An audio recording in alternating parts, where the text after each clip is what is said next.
Good afternoon, everyone. You're welcome to Active Citizens Media X Space, and I can see Ugochukwu Afuba here. I can see I am Oraz, yeah, here. I can see Emeka Otwaga here. I can see Obina Ferdinand. Thank you guys so much for joining. Let me clap for all of you.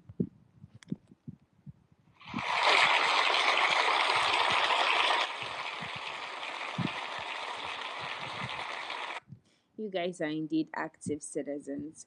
All right, so straight to the stories for today. Oh, thank you so much, Mr. Obina. Thank you for the heart me. If it is on X, on TikTok, they'll say thank you for the heart me. Now, the conversation we're having for today is based on the controversial issues. One of them will have to be Ojo Zakalo telling Nigerians that 2027 is already decided. And if 2027 is already decided, then why should Nigerians even bother voting? Or what can Nigerians do better this time? And if truly the president has no rival, is it because he has performed so well? Or is it because the opposition have been systematically weakened? And should Nigerians vote for the APC because there is no alternative, or because the APC has genuinely earned another 4 years? And is the APC campaigning on performance or on the belief that Nigerians have nowhere else to go? And has Nigeria reached a point where elections are won by political influence before the campaigns even begin? So, this is the conversation that we're starting off with this afternoon. Special appreciation to everyone who joined. And if you're watching us on your FYP, please do not scroll past this space. I just want to ask you two questions. Do you think that anyone truly can defeat President Bola Ahmed Tinubu in 2027? Or do you think that the election has already been psychologically won before a single vote has been cast? And here is the next question here. How do you think an alleged fake government agency operates under the presidency, yet nobody notices it until it becomes a national scandal? And these are the issues we will be treating today. If you guys are opportuned to check our morning show or follow us on the morning show, you'll see that we discuss two of the stories. But because of the fact that we didn't have enough time to elapse them on the show, I decided to bring it here on X so that we'll have more dissecting to do here. So Mr. Ojo Zokalo came out to say that the 2027 is already kind of decided, as the president does not have any rival. There is no strong contender in the opposition that can oppose the president or can unseat the president, and that's one of the conversation. And I believe most of you have come across the fake agency scandal where one Adeyemi opened an agency, established an agency, got an office in close to the federal secretariat, and even had his way to the national budget, where he was allotted that should be around 1.3 billion, naira. And this started since last year, 2025.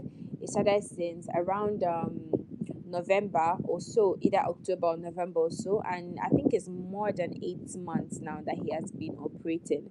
Meanwhile, the whole incident or the whole the illicit activities was flagged by the chief of staff, that is Bajabiamila, and he flagged the incident or the what was going on, and we were expecting that not just him but the recent or what how am I going to put it, that the security apparatus, not just the security apparatus, the institutions we have will take it up from there.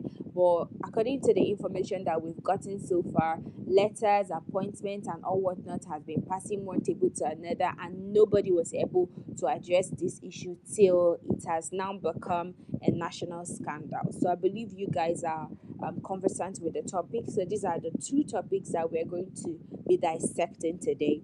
And I am starting here with the first story here, where Ojo Zakali said that he is a political analyst or scientist, and he has already, sat in, he has gone to his toilet, his bathroom, his parlor. He has analyzed everything, and he has seen that the president has no strong contender, and he's going to win the polls in 2027. So where is Nigerians going to come in? Do you think that the election for 2027 has already been decided psychologically, that Nigerians are merely existing, they don't have any input? And that is the conversation, or rather the question I'll be starting off with this afternoon. So Mr. Ugochukwu, Mr. Kano is not yet here, but I believe he will join any minute from now. So Mr. Ugochukwu, I think I'm giving you the microphone. I have more like provided a background for the stories we are having today. So the conversation now, or the question I'm asking you: do you think that the president Tinubu has no rival? Do you think that Nigerians have been sold a political illusion? So let me start with you, Mr. Gochuku. I'm going to invite you as a speaker. I'm inviting everyone as a speaker here. I'm inviting everyone as a speaker. So, Mr. Gochuku, I don't know if you can hear me. If you can hear me, please. The mic is over to you now, and it's going to be rotating so that we'll have a balanced conversation. Please, guys, this conversation is meant to be respectful. So let's try as much as possible not to talk down on each other, or talk down on any APC, PDP, or whatever member. It's all about solution to 2027. So, Mr. Gochuku, you have the floor now.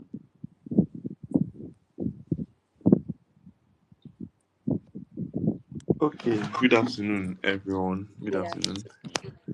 It's a pleasure to be here and then to speak. I think that my position has always been clear. What Mr. You say who was the person you said who made the comment? Is it Oji Carlo?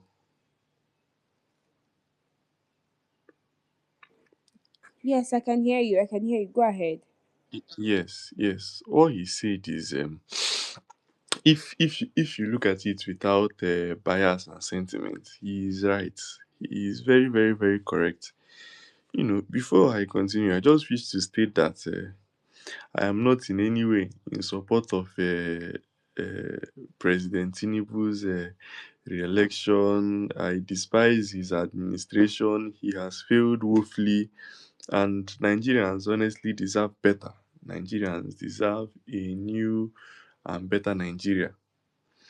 However, that does not take out the obvious facts which we must still face. No matter how bitter it might seem, it is still what it is. The president, like I said the other time, it is very, very difficult to see a one-term president. The only one-term president we've had is Goodluck Jonathan, President Goodluck Jonathan, who only served one term and didn't really. He lost his second term bid. But Tinubu does not appear like someone who plans to lose his second tenure. You know, he has been preparing. In fact, from the very first day he won the 2023 election, that was the day he started planning for second tenure. That was the very first day he started to plan. If you are observant enough, you see the political moves he has been making since 2023. Take a look at some of the strong critics of President Tinubu in the preparation for the 2023 election. Most of them, as of today, they are either with him, yeah, in his camp, or they are in the opposition, or that they have gone silent.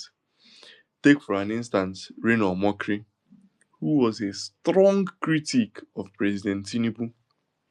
In fact, Reno Omokri went as far as organizing protests against Tinubu in London. We have Daniel Boala also. Daniel Boala was also a strong critic of. In fact, even after the election, Daniel Boala was still speaking against Tinubu. But today, Daniel Boala works as a spokesperson for the President Tinubu administration. Reno Omokri is an ambassador for the Tinubu administration, and so many others of them. So he has successfully gotten people who he feel that will pose a threat to his 2027 aspiration. He has gotten them into his camp, and the persons who, for one reason or the other, he could not get into his camp, he has continued to make them suffer at wherever they are. If you go to the ADC, they are being toyed by legal disputes. Even when Mr. P2B joined the NDC, I remember he made comments and said, please, we do not want to go to court here. Let us, he asked for peace. But as of today, the NDC is currently facing legal disputes. And it is no doubt that all these things are from Tinubu's camp, you know. So he is fully loaded, I must say. He has all the machinery at his disposal. He has governors, he has legislators, he has, he's doing, and the opposition also, they are not helping matter. They are not helping matter. The last space I joined, we talked about how they are being distracted by frivolous things, things that we shouldn't pay so much attention to. They are being distracted so much by it. And when all these things happen, you see that yeah, President Tinubu is more opportunity for him to have a free re-election. Okay, take a look at the APC primary election, the presidential primary. Got about is it 10 million votes in that election? He got about 10 million votes. That is more than even the persons who voted him in the last general election. So and the primary election was just for APC members. Oh, for APC, you can now imagine what is their plan for 2027. So, in all honesty, no matter how hard it is, no matter how sad it might sound, the reality is that Tinubu, even though he has failed woefully, politically, he still has a very strong chance of winning. I am yet to see the opposition making a very good move of trying to stop his presidency, and that is it for me.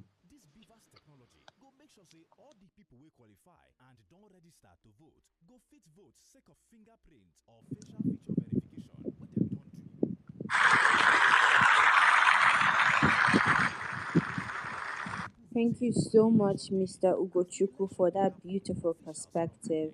I mean, from everything you just said, it's as if you just confirmed what Mr. Oju Zokalo said, where he said that the president has no strong contender.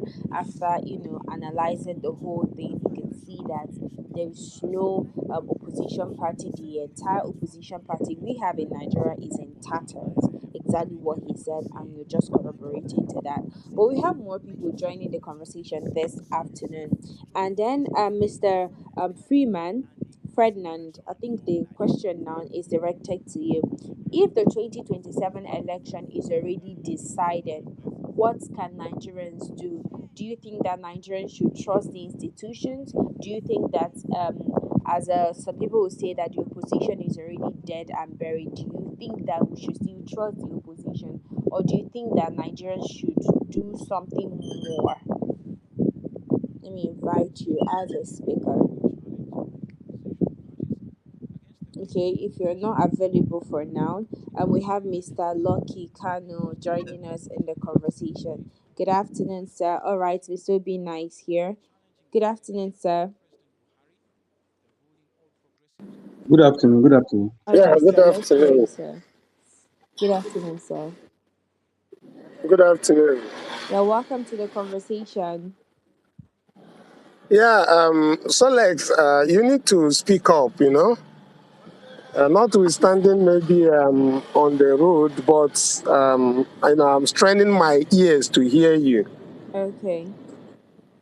Okay, but you can All hear me right. now. Okay. Now, Don't mind the noise you might hear in my background. Just my contribution quickly because I'm actually on transit. So I saw this video of Ojus or Carlo. Good afternoon, by the way, everybody. Sorry for that. This thing that I'm on transit. So good afternoon, everybody, and welcome to Active Citizens X Space.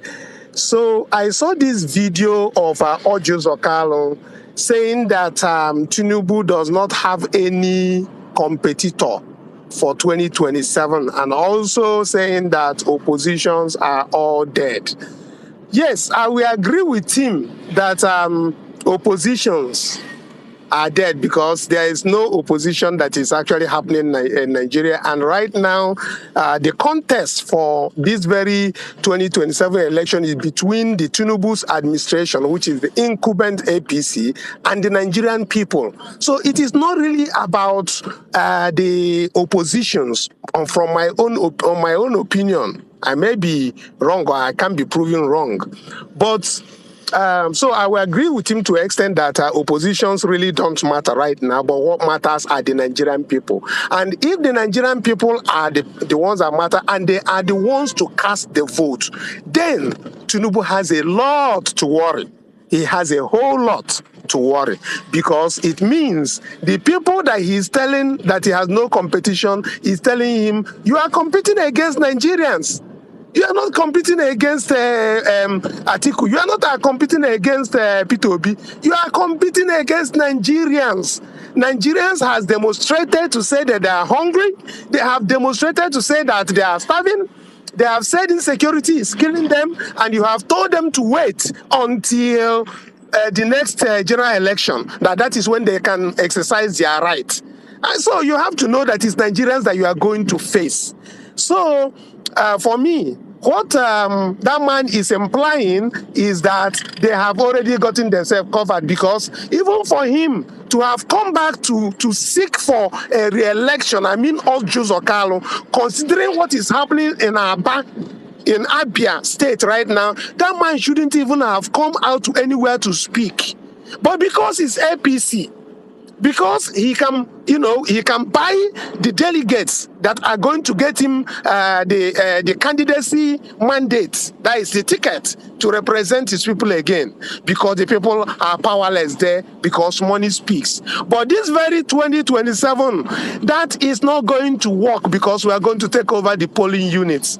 Everybody is going to be there. Their money won't even near that polling units. That is the plan moving forward. And that's why I tell every Nigerian that it is no longer about the candidates. It is about the Nigerian people. What do we agree that we have been impoverished for the past 3 years plus? If we all agree, Tinubu is banking his winning the election on on buying of votes, because he knows that is what has been their trend. The Budulion we know all about and all of that. So this time around, we just need to inform, send a message across to them that it's not simply going to work. Anybody that crosses our polling booth, our polling units with money, that money don't work. The money don't work. That he has been paying dues every month, allocations to governors, meaning that those governors is expecting them to use that very money to get themselves, because that is what was in the this is what and they don't takes. Come on, we have what it takes. It must happen at body unit. That is where it all needs to be. So for me, all eyes on road leads to polling units, January or February, whenever they give us. It is all about protest with the PVC. So we for me, I don't. This man called Ojus Okalo has been rotating, even when he has EFCC case on his neck. They keep rotating. All they're there because they all use their money to buy votes. But it's not going to work in this 2027. They came out from their primaries because it is all being money works. But on a general election that Nigerians are going to monitor by themselves, they are going to cast the vote by themselves. INEC is a visitor to them. INEC is like an observer who is to conduct, be there and take what we are going to dish out at that very place. That is what is going to happen. So for me, Chibola Tinubu has a lot to contend with Nigerians. I know he's not afraid of the opposition. I know he's not afraid of um, of people. Okay, Mr. Lucky, Mr. Chidi, we can't hear you anymore. I But think your network is bad. he Okay, so showed I'm going to mute you now. I'm going to mute you now so that we'll rotate the box. And when your network is stable, we'll continue the conversation from where you stopped, okay? All right. All right. Let me clap for him for that beautiful submission. All right, we have more people joining the conversation. We have Obina Ferdinand, we have Mr. Ketch joining, we have I am Raz here, we have Emeka Utwaga. Thank you guys so much for joining the conversation. And now to the next story, the next conversation, the next question here. And this is to you, Mr. Obina Freeman. If Ojo Zakala says that the president does not have a rival, do you think that is because the president has performed so well, or because the opposition has been systematically weakened? What are your thoughts? Good afternoon, everyone. Good afternoon. I think the answer would be the second option. That is because the APC-led government has succeeded in over time to weaken the opposition day by day, to the point whereby they want Nigerians to exist on just one party system. I think that is the second point should be the answer. And just as you said, as we began, this is not the first time Ojo Okala is making such statement. I think I remember in 2023, he also came out in a national television to make such comments. So I think he would say, yes, I told you last time and it came to pass, and he's saying it now. So the APC or Tinubu-led government will not be so comfortable going into the next election because they know they have performed well. No, the indices are out there, the figures are out there. But they are going to the next election because they know that, one is that I was speaking to a friend the other day who was telling me that he doesn't feel that his vote coming out to vote, that his vote will count. And I asked him, why would you think so? And he told me that, look, that can't I see that most of the governors in Nigeria have, in the 36 states, have successfully defected as of to date to APC. Only few are just remaining outside the APC. So that he doesn't feel his vote is going to cut when majority of the 36 state governors are already in APC bag, so to say. So one is because they are so comfortable that they have majority of the governors. That's one. They're also comfortable that going into the next election, we have a very weak electoral bill or electoral act which they pushed on us. So they knew that there are so many lapses or holes in that electoral act that they will be jumping upon when the time comes. So they know all this, and that's why they are also comfortable. And they also know that one thing they also know is that I think everybody here believes that, or would agree with me that one of the ways whereby we can remove Tinubu from that office is when Nigeria as a people or the opposition has successfully united. They were casting fears when ADC came out and all the major opposition figures were there. But today they have successfully put a division or been able to dissolve the opposition. So whereby if you are going to the next election and hope all the opposition are not united against Tinubu, they see it as an advantage. So we can understand the standpoint where Ojizokal is making some of these statements from. And also, apart from all these that I've mentioned, I like the options you gave.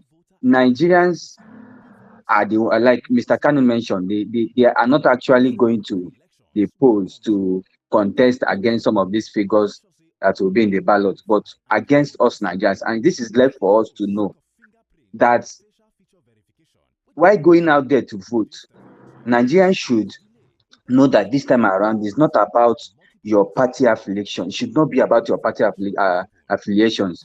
It should not be about ethnicity. It should not be about religion.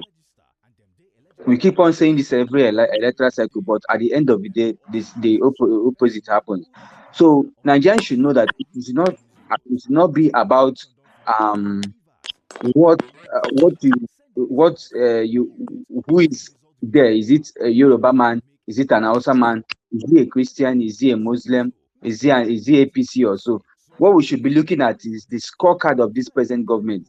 Mr. Ogochukwu, when he spoke, he said no president in Nigeria has been able to serve just one term. But looking at it, I think Nigerians should look at.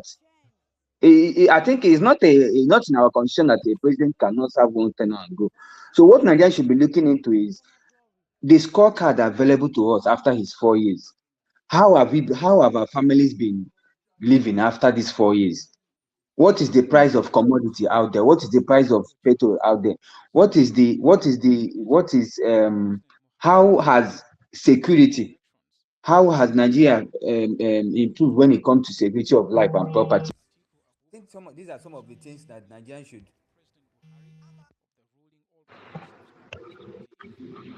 Hello, please, I got a call. I might need to continue later. Thank you. Thank you. Thank you so much for that beautiful submission. All right, so we have more people joining us in the conversation. I don't know if you guys can hear me clearly because Mr. Kano said he couldn't hear me. So I don't know if I'm loud enough now. Am I audible enough now?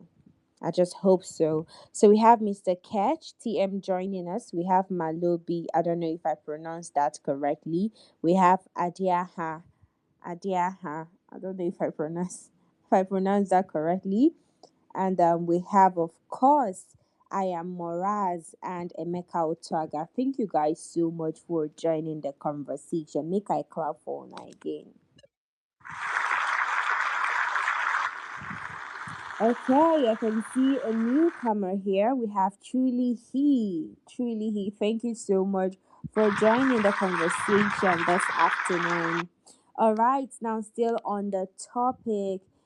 The road to 2027 election, has the opposition failed Nigerians, or do you think that Nigerians have simply stopped believing in the opposition? And what is the solution here? Now, Mr. Khan said that on the road to 2027, that in the polls that Nigerians will ensure that we oppose these people with all we got when it comes to ballot snatching, when it comes to irregularities of any form or any sort, that Nigerians are ready. But Nigerians are here, and I want to hear from them. Are we ready to stop vote buying in 2027? Are we ready to stop electoral malpractices in 2027?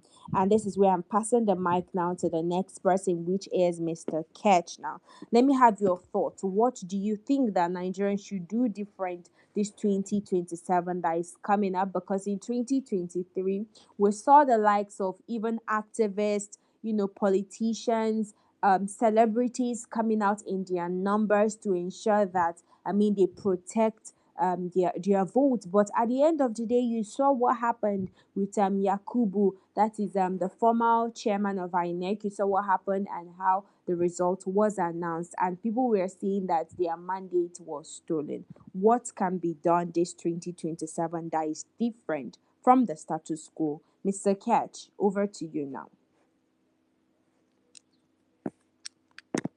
Okay, I just made you a speaker now.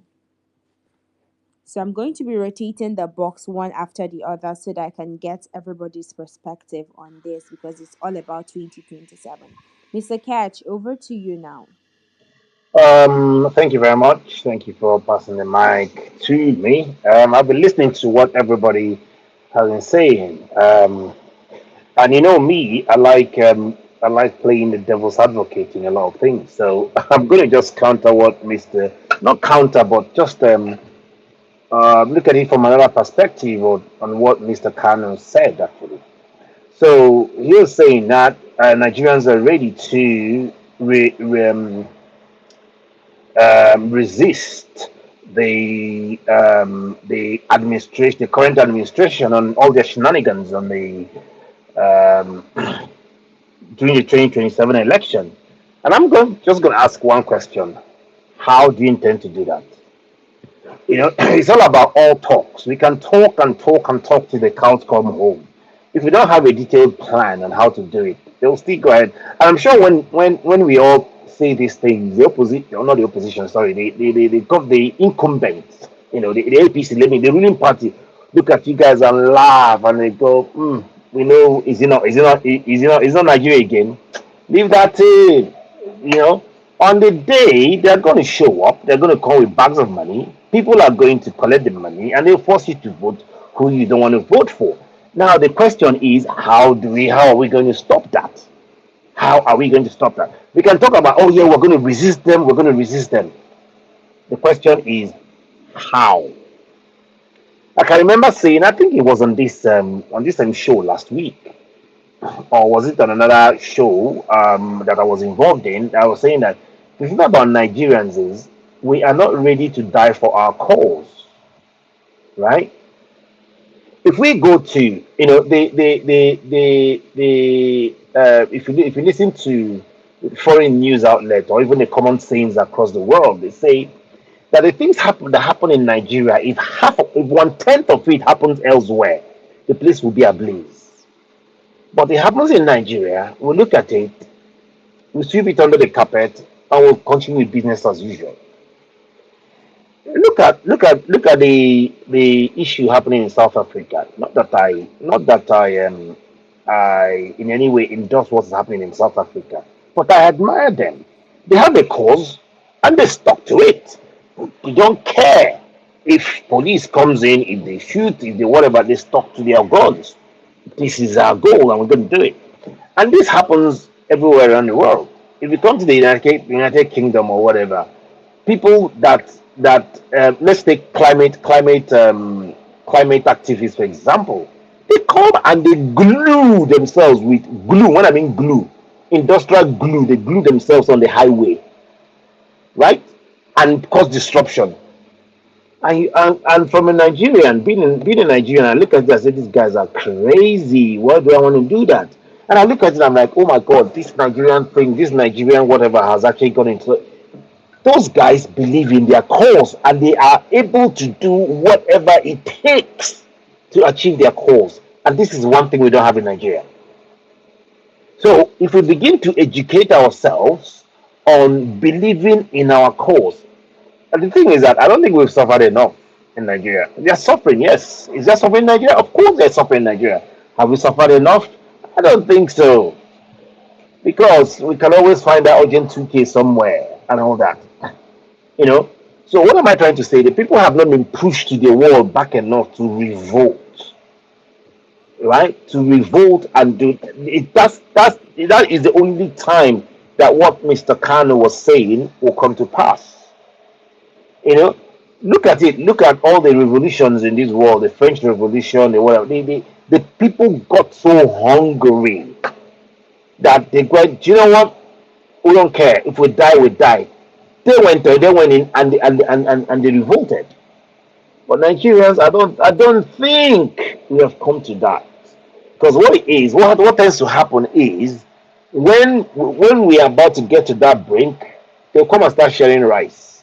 They come and start sharing 10K, 5K, whatever. Now, what it is you know that they say there's strength in numbers. So if you're 100 trying to do this thing and they manage to curtail 20 to bring 20 out of it, then the 80 people will go. You know what's the use? The people were coming out with, they're not interested. What's the use? I will go there. So Mr. Khan always talks about educating the voters and all that stuff. It's not all about educating, right? Education is good. Educate, but also teach people to believe in their causes. And I think that is the only way we can resist this ruling party on all the things they want to do in this election. Are they going to do it? Yes, they're going to do it. They're going to come with bags of money. They're going to do everything. They're going to come with thugs. I was looking at the Abuja election and all. People with masks and thugs came out. What did they like? What the people that came out to vote? What did they do? Everybody just took off. And I'm looking at them. These are 20 people with clubs and whatever coming, and 100 people ran away. How? Because we don't believe in our causes. 100 against 20. Come on.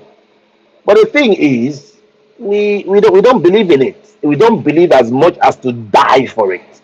That, and they know that's why they come. If we stand our ground and go, you know what? Come, we'll give you fire for fire. They say life is sweet. As it is sweet, as the life is sweet you, now saying the sweet demo. But because they know say life is sweet you more, that's why they come and you run and they do whatever they do and they take off. You know, a couple of years ago, 2022, I think it was October, or was it September, during the NSAS, right? The army came, the army shut up the whole place, and the following day, the protest stopped. Why? Now, in countries where they believe in their cause, that is when the real protest starts. The following day after the shooting, that is when the real protest starts. You want to kill all of us. The protesters are there. But I went after that because they know, the people really does know that, listen, you know what, if you do this, they will disperse. And of course they were right. Did they disperse? Yes, they dispersed. And they went away. But for people that actually are willing to die for their causes, the following day, that protest will now be rolled out of the whole country.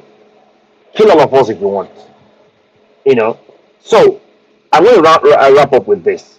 For us to resist the opposition this 2027, we should be able. We need to, as we educate people about turning out to vote, not collecting money. We need to also educate people on believing in our causes. Not until we do that, we can talk, we can speak and shout until the cows come home. Nothing will happen. All The right. opposition will go on and do what they need to do as they win. All I would right. let's Okay, Mr. Cage, I wanted to, before you round up, I wanted to respond to your question. How? Huh? Nigerians has always gone to their polling unit, and the politicians know they are coming out there to sell their votes. So it's a marketplace. Now, I always talk about 20 people on each polling unit.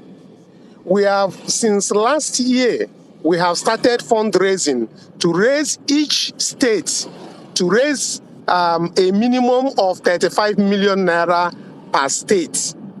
This money is for the best. There are three awards. We want to give award for the most peaceful polling unit, most this one and all of that. So we have three criteria.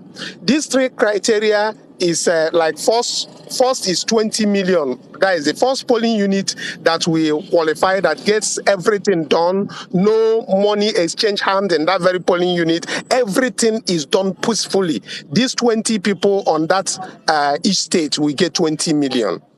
Then we have the second prize, which is I think 15 million for in that state.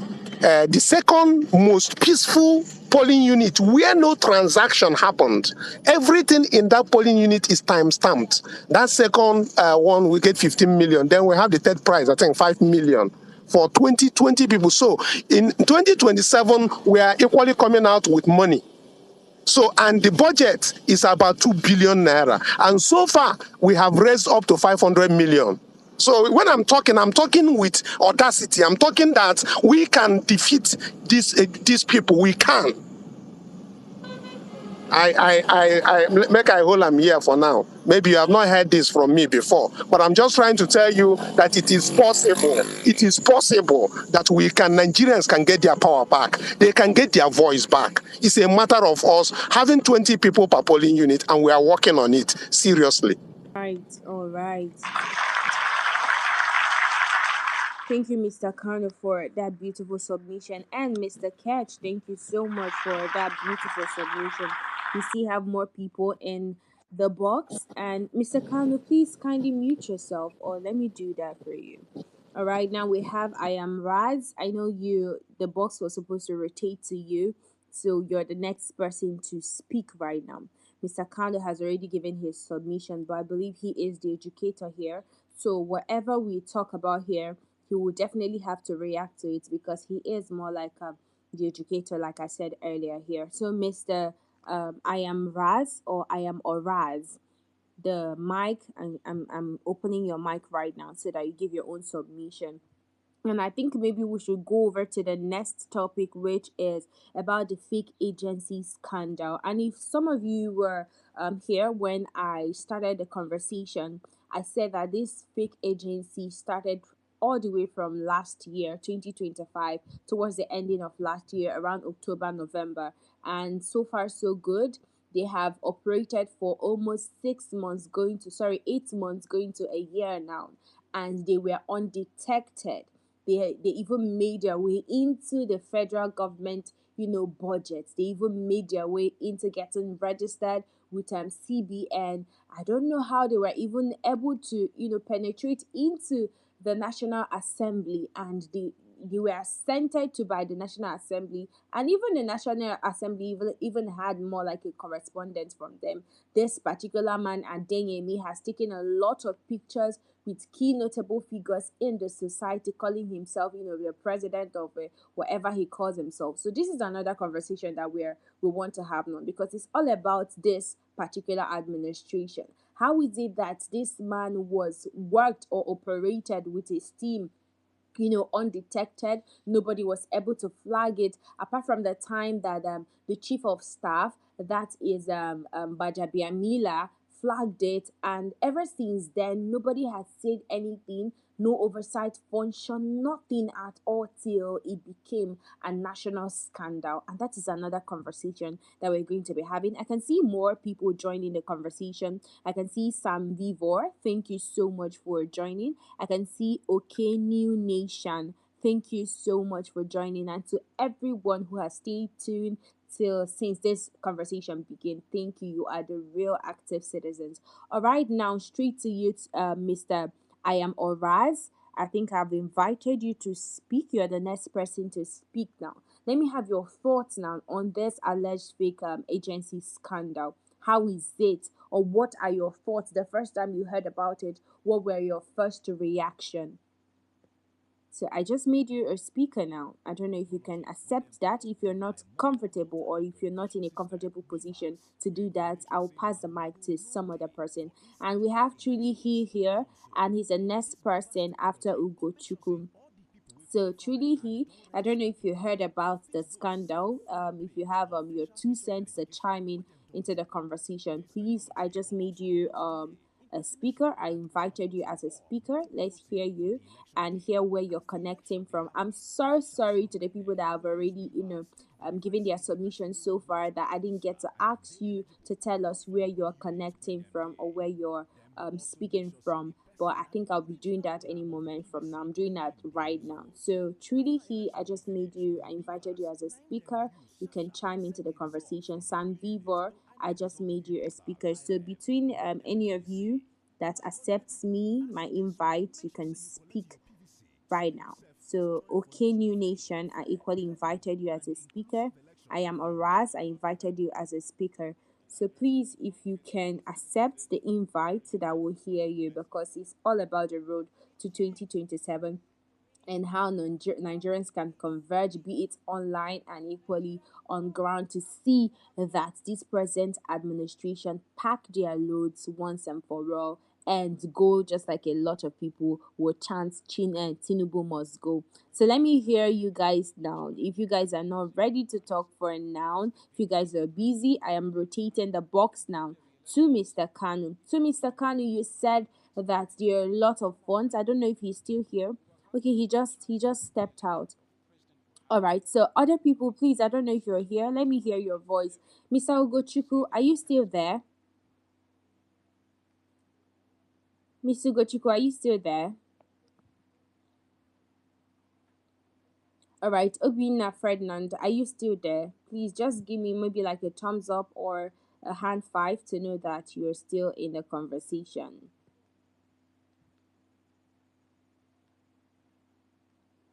Can you guys hear me?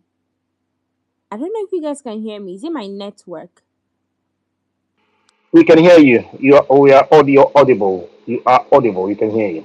Okay, no problem. So we're currently talking on the second topic now, which is the scandal, the fake agency scandal. Like I said earlier, the man has already, the Adeyemi has already come out to say that he came out to defend his integrity, saying that he's not complicit, he's not culpable, he's not guilty, and that he trusts the competent jurisdiction of the court, and he believes that they are going to give the adequate judgment for it. When he was interrogated or interviewed on Channels TV, he equally complained that he is down with health issues, and that he is not guilty. And this is where I will passing the mic. I've passed the mic so many times now, but nobody have spoken apart from the people that has given their submission earlier. So Mr. Ketch or Mr. Ugochukwu, if any of you can hear me, I want to have your thoughts on this next story now. What are your thoughts the first time you heard about the story? What was the shocking revelation, or how did it strike you? I just want to understand that. All right, Mr. Ugochukwu or Mr. Ketch, any of you that is available to talk, the mic is passed to you right now. Okay. Um, any opportunity to speak on this, because anytime I hear anything about it, it's shocking. It goes to, what I think about is not even what is going on now. It's about the reputational damage that this has caused to Nigeria, from outside. You know, and this reputational damage will come out and bite us in the backside. It may not be now, but later.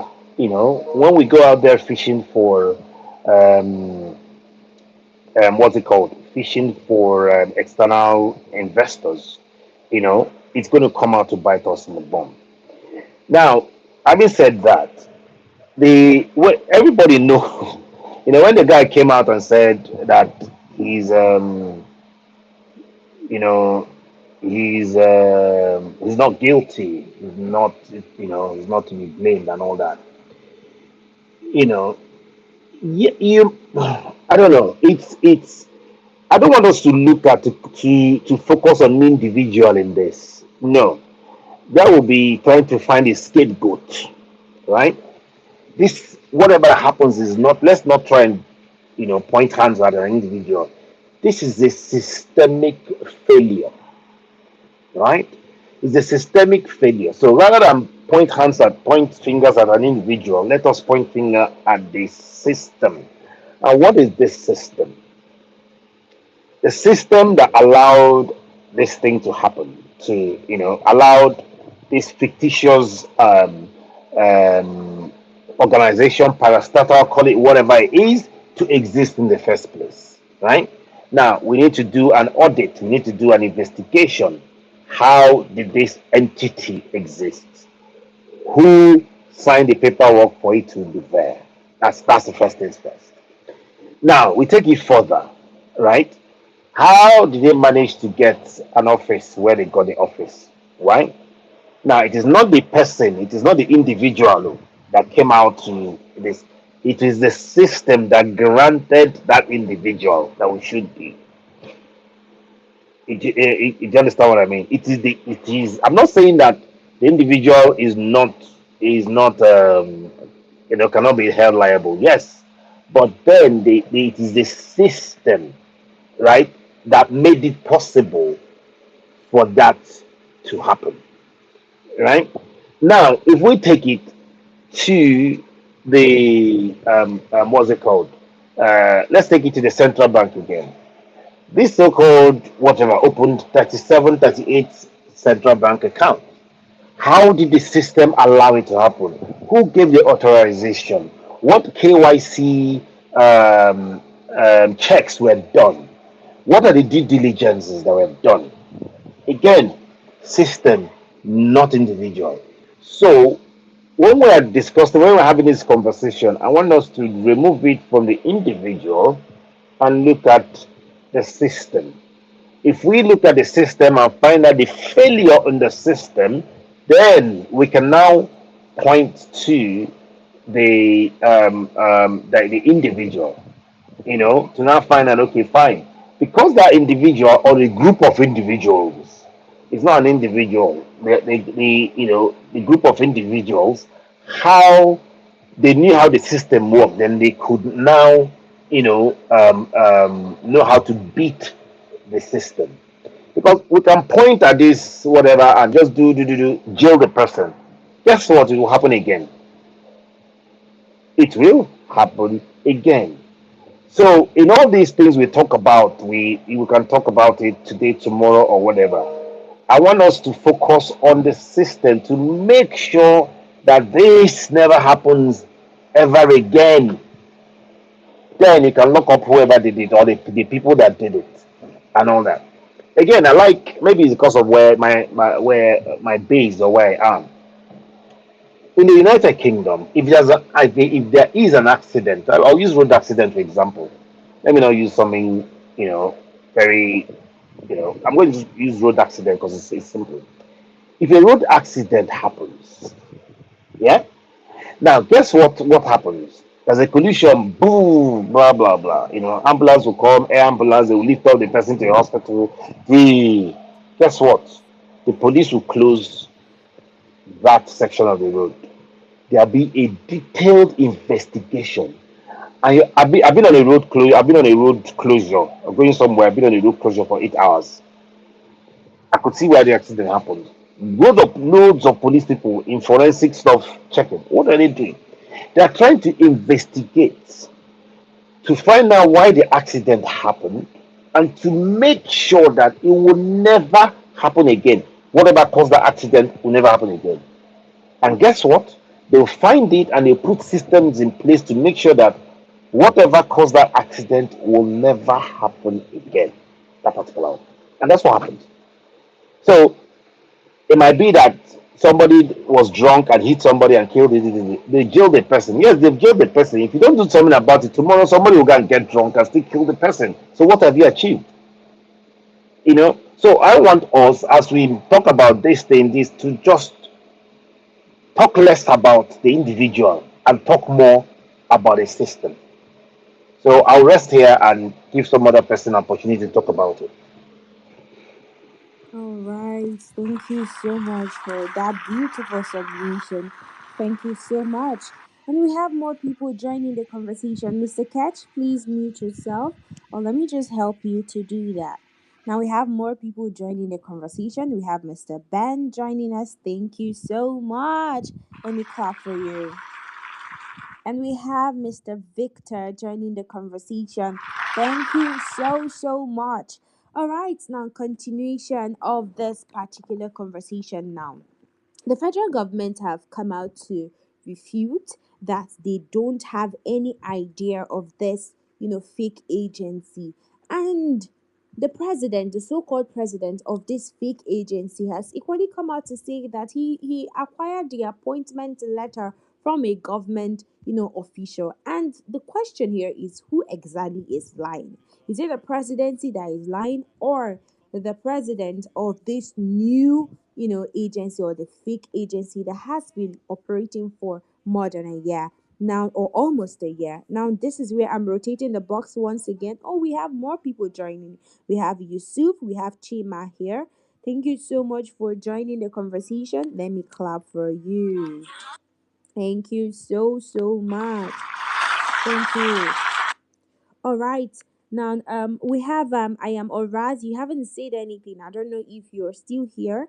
I just invited you to speak. If there's anyone here who want to react to what Mr. Ketch said, please let me just have an emoji, maybe like a hand five, so that I can open your mic. I can invite you as a speaker so that we hear your submission. Now we have Obina Ferdinand. Obina Ferdinand, I know you haven't given your submission on the second topic for today. So I will be giving you the mic any moment from now. Meanwhile, this is Active Citizens. For people who are new here, this is Active Citizens X Space. My name is Ifoma Oji, and what is this whole conversation we're having here all about is about the road to 2027. How is Nigerians or how are Nigerians going to stay organized for 2027 polls? Because no matter how anybody wants to look at it, I believe everybody is seeing the shege. Whether you're in Nigeria, whether you're a Nigerian in the diaspora, you're seeing the shege. Your family members are feeling the shege bands. I'm sorry for the language, but at least we are Nigerians. We relate as Nigerians, and I believe everybody can understand what I'm saying.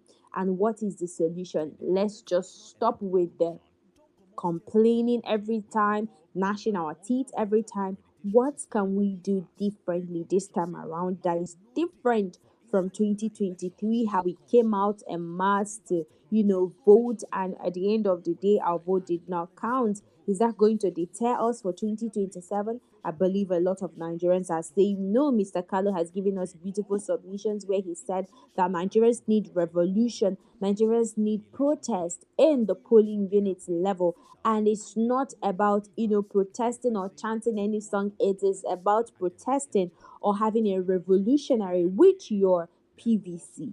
And that is where we're still telling every Nigerians INEC has extended the PVC collection to, I think, registration and collection to 26th of July, if I'm not mistaken. We still have, an open window or window for us to collect our PVC.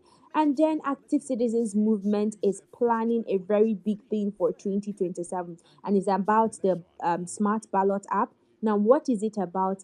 The way you have your iRev where the results are being transmitted, that is the way you have the Smart Ballot app.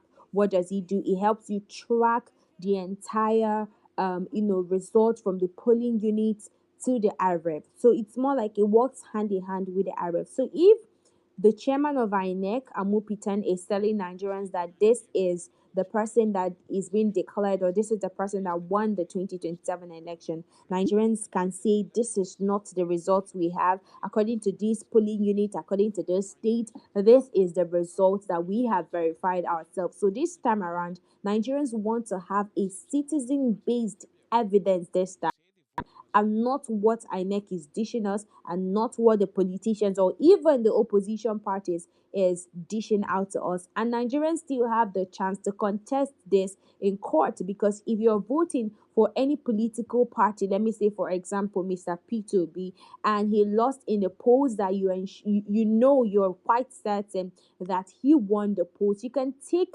the results, which is an evidence from the Smart Ballot app, and paste it, give it to him as an evidence to contest or to, take up the matter in court. So this is more like Nigerians submitting their own quota or helping out in the 2027 polls, because no matter how we want to look at it, no Nigerians will be more Nigerians than us. And the earlier we start taking power into our hands by saying enough is enough to the malpractices, to the illegal, whatever that this present administration is doing, the better for Nigerians. So that is the conversation now. So if any of you have not downloaded the Smart Ballot app, please kindly do so. We will be pasting it below the comment section here so that you can go straight and download it. Register your polling unit there. Invite your families to register so that we'll start this movement. We have less than 5 months to kickstart this movement and to kick the ground running for 2027. So still on the conversation, I want to hear more people chime into the conversation. Oh, we have new people joining the conversation. I can see you all. I can see Winnie in the house. Let me clap for you. Thank you, Winnie, for joining. I can see Heidi. Thank you so much for joining. Oh, I don't understand. Is this Obanje? I don't know if you're Igbo, but the Obanje I know. Is this? Hope it's not the Obanje. You're welcome to the conversation. Chima Wills, you're welcome to the conversation. Thank you so much for joining. And I said earlier that I will be rotating the box. We have Vince Lee. Vince Lee, thank you so much for joining. We have Dansem. Dansem, thank you so much for joining. You guys are really active citizens. I am loving this. Let's have more people chime into the conversation. And the conversation we stopped where the last person gave his submission, that is Mr. Ketch, is on the fake agency scandal. And I said that the president of the fake agency has come out over the weekend to say that he got a real or legit appointment letter from a government official, and the presidency is denying that they don't know anything about this fake agency. And we want to determine who exactly is lying here. Is it the presidency, or is it the fake agency, or is there something that meets the eye that Nigerians are yet to know about concerning this fake agency? And how is it that they were able to operate for almost a year without being detected by the people that has oversight functions? And the list goes on. So we have more people. If you want to chime into the conversation, kindly give me a hands up or a thumbs up or whatever, so that I can invite you as a speaker, so that you chime into the conversation. Mr. Ugochukwu, I don't know if you're still there. Oh, we have new people. I am loving what's happening here. Thank you guys so much for joining the conversation. We have Ugochukwu. So, thank you so much for joining. Ugochukwu, I don't know if you're still there. Please, if you're there, you have the mic now. Let me have your thoughts on this fake agency, because you haven't given your submission. Who do you think is actually culpable? Do you think it's the presidency, or is this president of, the fake agency, whatever he calls himself? Let me have your thoughts now. All right. Thank you once again for giving me this opportunity. About that big scandal, I think it was the last speaker. I think I completely agree with the last speaker. You can't just blame the so-called the director general of the agency, or even the president's chief of staff. No, no, there is no way the president chief of staff will be running such a scandal without the president being aware of it. You know, every day, new things happen in Nigeria. You continue to wonder what exactly is the problem. It's as though they see us as fools. I do not know, because I mean, how possible can such a thing be going on for over 3 years now? The so-called the agency got they were part, yeah, they got a quota from the national budget. This means they got approval from the CBN. So there is no way you can push the blame only to the president chief of staff. Like, I've seen some persons trying to exclude the president from it, that he didn't. It's a lie. It's a very big lie. They didn't start today to defraud Nigerians. And personally, I feel that every single one of them were part of Tinubu's administration, Tinubu's presidency. Each and every one of them are accomplices to that fraud against Nigerians. So they didn't. I really hope that, and like you said, nothing has, since this was brought up, nothing have been done about it. You understand? Nothing have been done about it. Just the public people have been giving in their opinions. But then, why have we not tried to prosecute persons who defrauded Nigerians in such a manner? um I personally, I cannot do anything about it. I can only but express my dissatisfaction with this already failed government. They every day they show us new ways they can fail, and yet they are still going into the 2027 election as the front lead. I mean, it is a disrespect to Nigerians. Thank you so much for that beautiful submission. It is a disrespect to Nigerians. It is a disrespect to Nigerians, and what are Nigerians going to do about it? Are we just going to talk about it and then we just let it die or sweep it under the box? What are Nigerians going to do about it? If the presidency have come out to, deny this, that they never have any information of this fake agency, who is lying between the presidency and the chairman or the alleged president of the fake agency? I am seeing more people joining the conversation. Let me just mention names. So I can see Dr. Charles here. Thank you so much for joining the conversation. Make I declare for now. You guys are the real active citizens. I can see Khalifa joining the conversation. Thank you so much, Khalifa. I can see Poltergeist joining the conversation. Thank you so much. I can see Vince Lee joining the conversation. Thank you so much. I can see Emeka, Mr. Emeka Eze joining the conversation. Thank you so much, you guys. I can see Macnon. I don't know if I pronounced that correctly. Macnon joining the conversation. Chiku Goziegi, God bless you. I can see Yusuf joining the conversation. Thank you so much. I appreciate you guys. Now, this is where I'm opening the box for anybody who wants to speak now on this fake agency scandal. What are your thoughts the first time you heard about this? Because this story has since gone viral. It has circulated everywhere.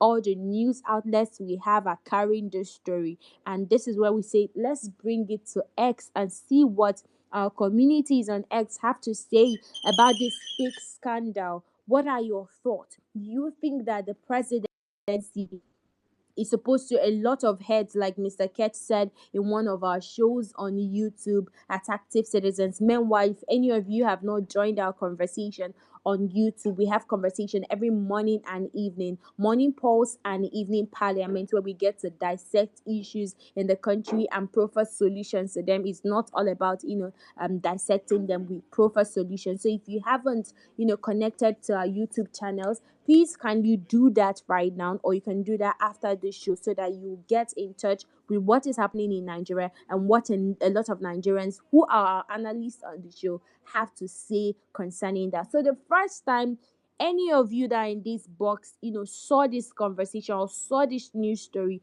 what was your first reaction? Do you think that that was so uncanny? Do you think that this is the first time this is happening in the history of Nigerians? Now, during our morning show, one of our analysts saying that this is no longer about having ghost workers in government offices, that it's all about having ghost agencies, ghost offices. And what are your thoughts? Do you think this is right by the federal government? How did they how did this fake agency had to operate for this long without even anybody in the government house flagging them? Let me have your thoughts. If you want to chime into the conversation, please do well to just raise up your hand, and I invite you as a speaker for you to chime into the conversation. I can see more people here. I can see President Otumba. Thank you so much for joining. I clap for everyone and I'll clap for you.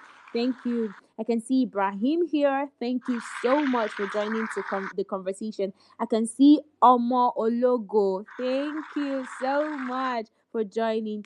I can see Vote Donald Duke.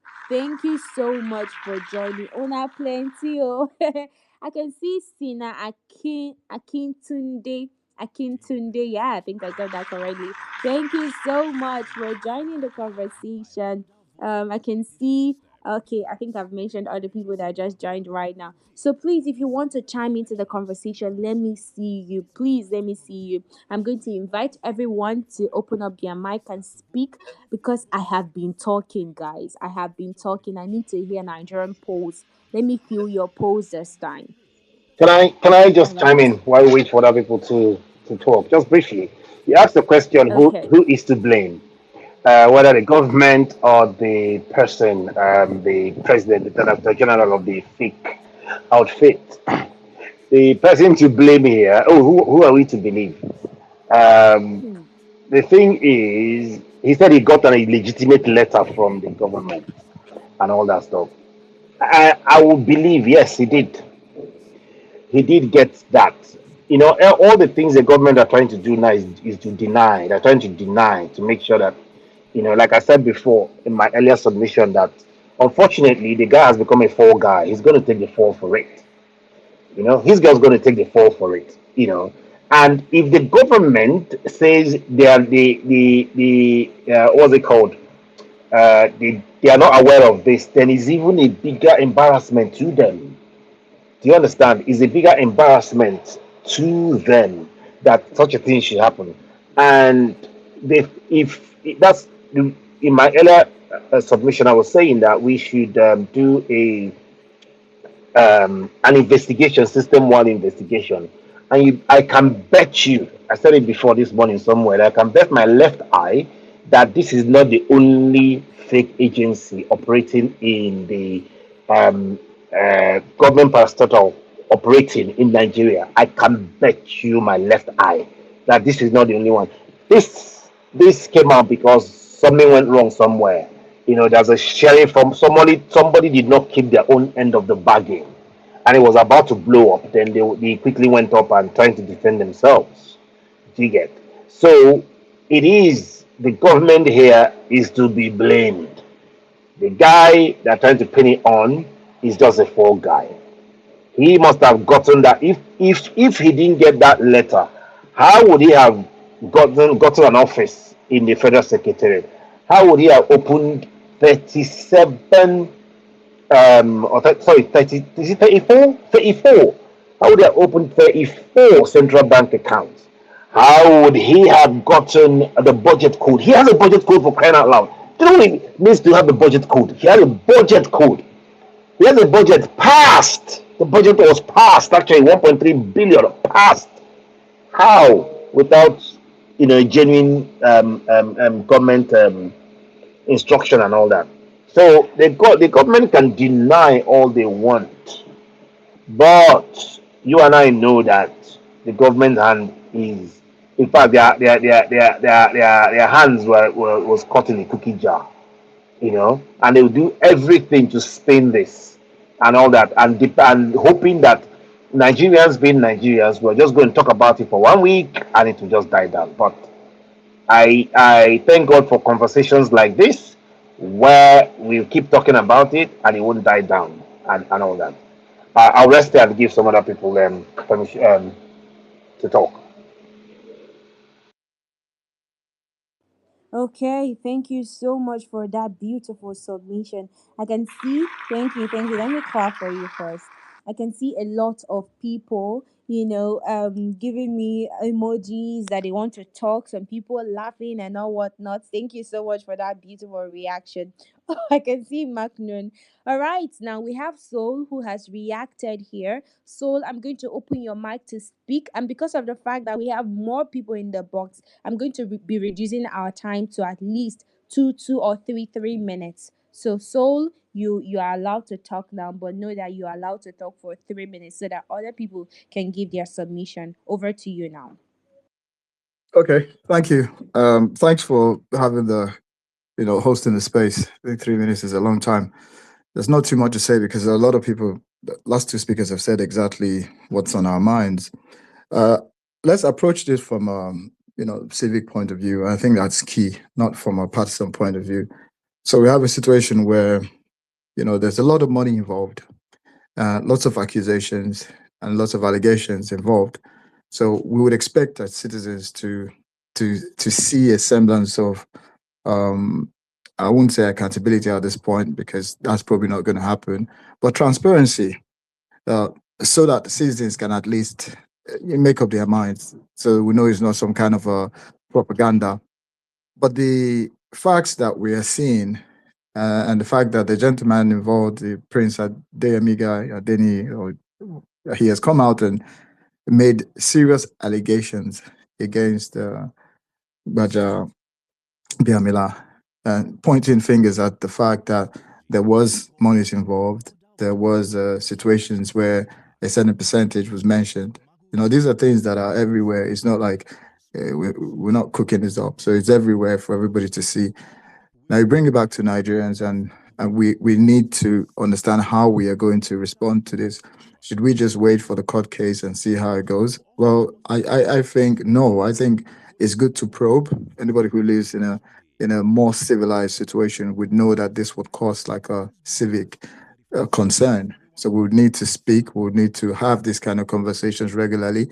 We would have to need to have debates, and if possible, and I don't know how possible that would be, but people who are maybe who work for the agencies that they're claiming now are non-existent, because that would affect jobs. I was hearing there's almost 300 people employed by the gentleman at some point, and then he has all these rights to the bank, and that the question remains: how do you con the CBN if it's a con? How do you do things that you would have to pass through certain protocols if he's a con man?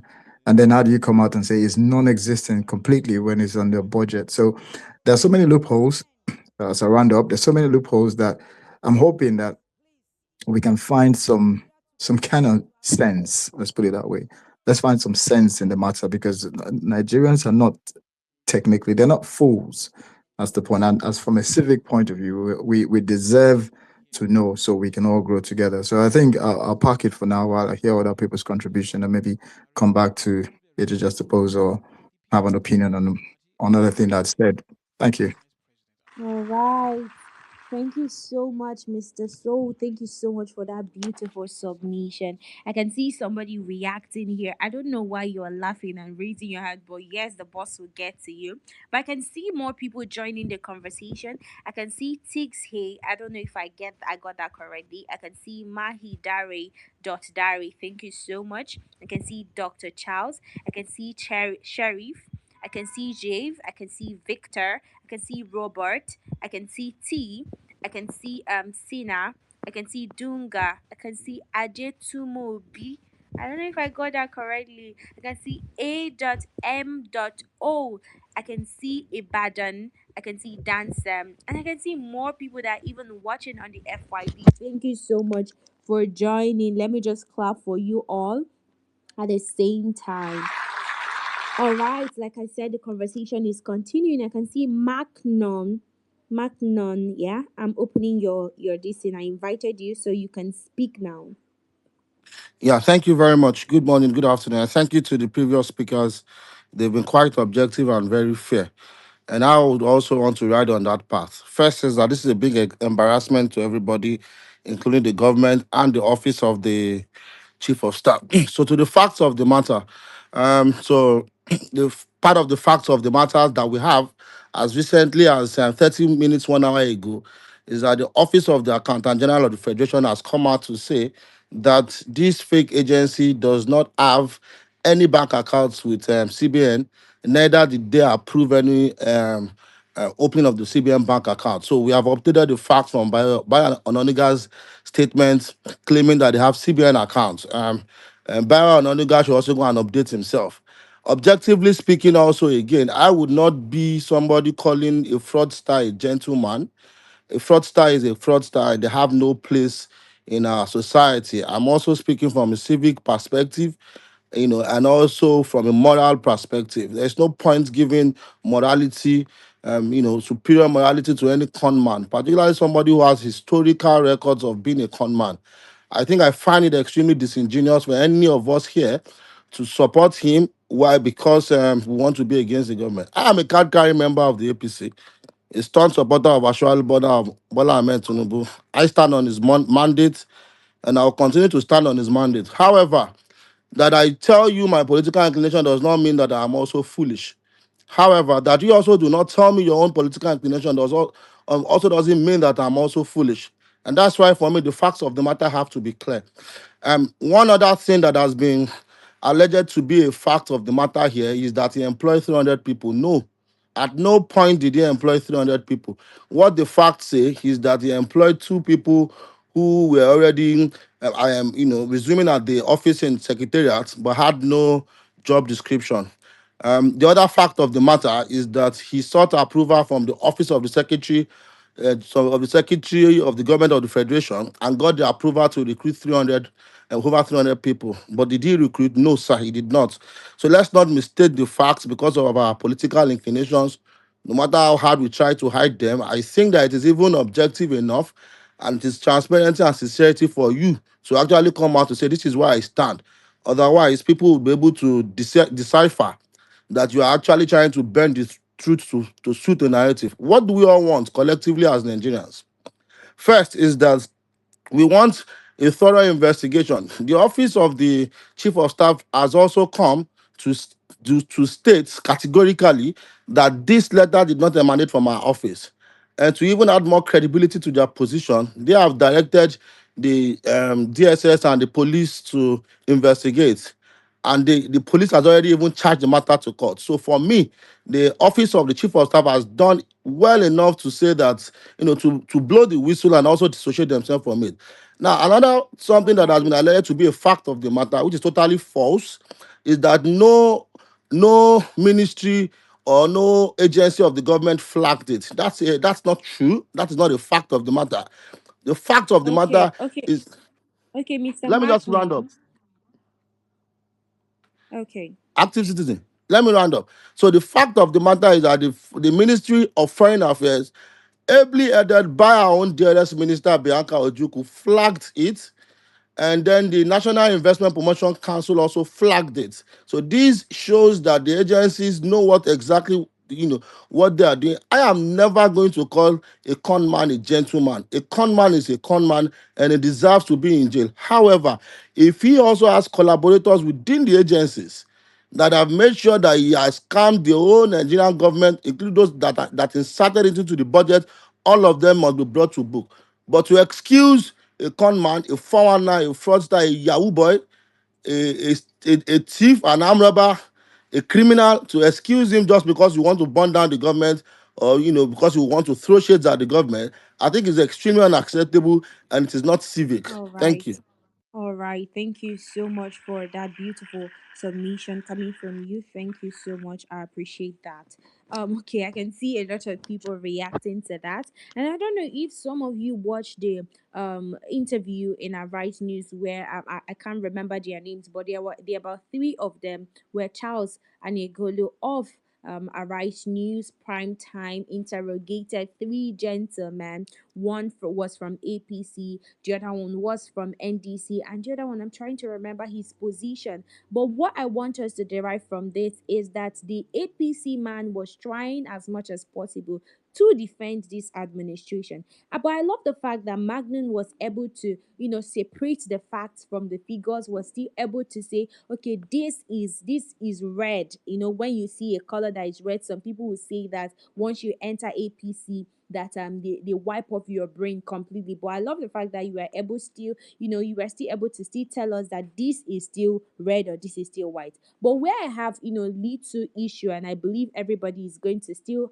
chime into the conversation, is where you said something about the how many people he what did he say he employed to assist him, and where you said that the presidency kind of flagged it, the chief of staff and one other organization kind of flagged it. But the problem here is, how is it that they were able to flag it and it lingered for how many months till it became a national scandal? That is the conversation. How is it that there was no oversight function here? How is it that the various agencies we have in Nigeria did not take up the matter to ensure this man, if he's culpable, that he's being brought to book? That is the conversation here. So I have more people reacting here. Mr. Catch, you've given your submission earlier. We have more people in the box. We have Big LA, we have Omo, we have President, we have Madare, we have Victor. Thank you so much for joining the conversation. We have Solomon, we have Udomeze. I don't know if I got that correctly.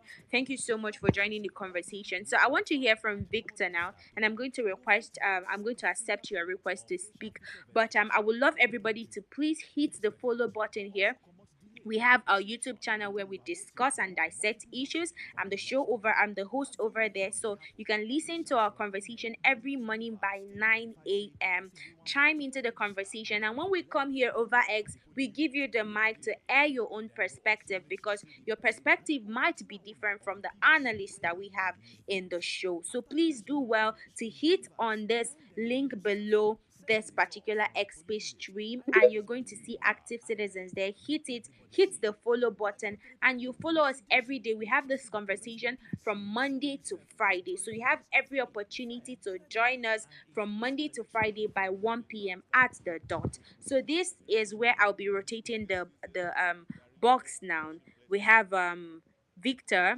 I just accepted your invite to speak, so you have the floor now to speak. If there are other people that are still reacting, let me have you so that you'll be the next person to speak. Mr. Victor, please try as much as possible to remain civil. Please, we don't want bashing anybody here. We are just talking as respectful and civilized Nigerians. Remember, you have 3 minutes to give your submission. The floor is open. Yeah, thank you very much. I just wanted to react to what the last speaker said and probably ask him one or two questions, because he made mention that the DSS has started their investigation. But I know by law, before you proceed to the court, DSS must have concluded an investigation. So if he can be kind enough to tell us the conclusion or what the DSS found out about that matter before proceeding to the law court. Now, and secondly, he called the young man a con man, fraud, and all that. Has the man been convicted by? Because of course the man has already accepted he gave bribes, so we can say he's a very corrupt man. But calling him a fraud and a con man, has any court of competent jurisdiction say that the man is a con man, or have any court been able to pin any of these things apart from the bribery he himself alluded to? I don't know whether we have such judgment from any law competent court of law. So I find it so biased that we have two parties here. We have a man, Prince, and we have the office of the chief of staff. It not so? Is it not very correct that you should ask the chief of staff to step down if the DSS needs to come out with a very credible investigation, because you cannot start calling one party names, thereby trying to shade the other party. So it's appropriate, quite appropriate, that you ask the chief of staff to step down so that an appropriate investigation can be carried out. You understand? So I find it so disheartening that the APC guys will come here to take a stand, take a position, shield one party while they try to, of course, protect one other party. I see that as hypocritical. So, and that is what we shouldn't encourage in this government. We've had series of government that the members of a particular party are always criticizing that same party, but it's not so in this APC government, and I don't know why. The last speaker should maybe answer these few questions. Thank you very much. I yield for now. Okay, thank you so much for that beautiful submission. Now, before the last speaker or the second to the last speaker reacts to your submission, we have Mr. Lucky Kano, who is more like an educator here, who just joined us right now. So, Mr. Carlo, I would love you to introduce yourself and where you're joining us from, and let's hear your submission before I rotate the box. Please note that you have limited time, sir.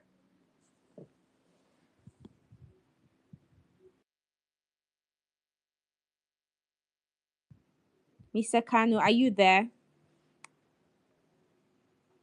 Okay, so while Mr. Khan is still processing him in accepting his invite, the last speaker, I think you have to react to the question. Let's have you. Let's have you now. Yes, thank you very much. I am biased, and I'm going to be biased because number one, I am a card-carrying member of the APC, a staunch supporter of Ashwad Bola Ahmed Tinubu, and Femi Gbadabiamila is a known person to me. The way Prince Adeyemi is known to Victor, that's the way Femi Gbadabiamila is known to me. Femi Gbadabiamila is my own leader, and you have a right to also support your own friend. Now, whether he's been convicted or not is immaterial to me. We have his historical records No, as please, you don't say it's when my he was friend, in please. Lautech. Please, Don't please say it's my don't friend. No, interject no, me. I no, you think you should cannot. keep it No, no, you are respectful. Please defending me hold now. on. I think you should Mr. keep it Victor, respectful. Mr. Victor, you have to No, calm that is down. defamation. That is defamation. I think you Let should him keep it react. respectful. Please allow him to react. Please, let's be civil. Please, I plead with everyone here. Please allow him to react. All right, Mr. Magnum, you have the floor. Thank you, my sister. The only reason why anybody's going to come and defend a con No, man is what because you is are don't friends to talk them. and repeat The, again. The only reason why anybody is going to come and defend Femi Gbajabiamila is because you are friends with him. And I have declared my own bias. I am friends with Femi Gbajabiamila. He is my own political leader. You are friends with Prince Adeyemi. He is your own political leader, which is No, no, fine. no, no, no. So You it's don't say political. that. You don't defend me, Mr. Macnon. Okay, You don't do that. okay, please, You can you just don't do respect that. yourself You and cannot be doing that. mute your You mic? cannot be Don't defending disrupt me. the That is stage, please. defamation. You That are is a new defamation. speaker here and you are beginning to disrupt the stage. I don't know why you are trying to dissociate yourself from your friend. You have come here to defend him. I am coming here to defend Femi Gbajabiamila. Are you now running away from him? If you believe he's not a con man, then stick to it. Stick to that narrative. He's your friend. So, like I was saying, so the fact of the matter that we know historically he's done it with United Nations, where he said he's the head of United Nations World Youth Council. They came, they spoke against him. He used to be an SSA to Osun State governor. He was removed because of forgery. This, your friend, has historical records of being a 419. That's your friend. My own friend has historical records of being a politician that people want to bring down. And you think that I don't have a bias? I have a bias and I will state my bias. Now, the second question that he asked, what was it? I think the second question is quite irrelevant to this conversation. And that's why I can't remember it. So let's just pass the mic. Thank you. All right, thank you so much. I'm so sorry, Mr. Victor. I had to remove you as a speaker, but I invited you right now because I needed him to, give his submission. We have Mr. Ketch, who have been reacting for quite a while now. And Mr. Ketch, I am going to invite you to speak, to chime into the conversation because we have, a house full of APC, PDP, NDC, and the list goes on. So let me have your submission now, Mr. Ketch. I just invited you to speak. I don't know if Mr. Kano is here yet, so that we'll hear him speak.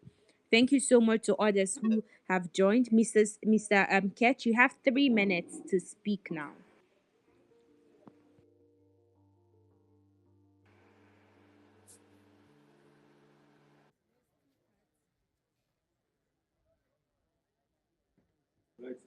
Mr. Ketch, let's hear you. Let's hear you. We have more people to give their submission.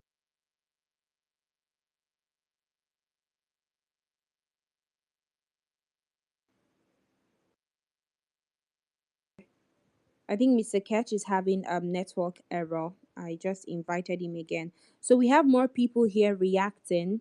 So if you want to chime into the conversation, do well to raise up your hand so that I can invite you as a speaker. Okay, we have Mr. Soul here. Okay, let's hear you, Mr. Soul. You're already a speaker. Thank you. I did say I'll come back. I don't normally do reactions. There's no point. Everybody has their own opinion.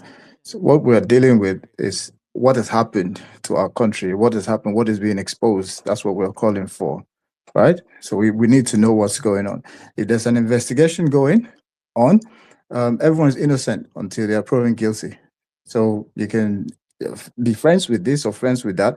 It's insignificant when it comes to the issues of Nigeria. We all want a better Nigeria at the end of the day, right? If there's a case in court, yeah, it's nice. It would be nice for the citizens to know exactly what is going on. We don't need to be misled. We don't need to be gaslighting each other. We don't need to figure. We don't need to. We don't even need to argue because at the end of the day, the truth will come out anyhow, anyhow. What we're hearing is what we're talking about. That's why you've whipped up the thing so we can have a conversation about what we are hearing. If there's a breaking news on the matter, fair enough. It's our entitlement to hear that breaking news so we react or respond to it as well. But we would still go with what we know, what we don't know. So we'll bring it and say, how did this become possible? For instance, how is the agency mentioned in the budget? Is it because of some oversight from somewhere or someone did not pick it up? Or is the man such a sophisticated fraud? Then, maybe they need to make a movie about him to see how he did it. But what we know is that there are videos of this individual and there have been interviews of this individual and interviews of other people working within these agencies, all stating to the fact that it's 50-50 at the moment.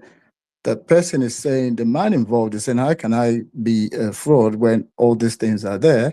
And then you have other people say, oh yeah, he's a blatant fraud, but he has all the evidences there that these appointments and conversations he had with world leaders is there. The videos are there. It's not like it's Photoshop.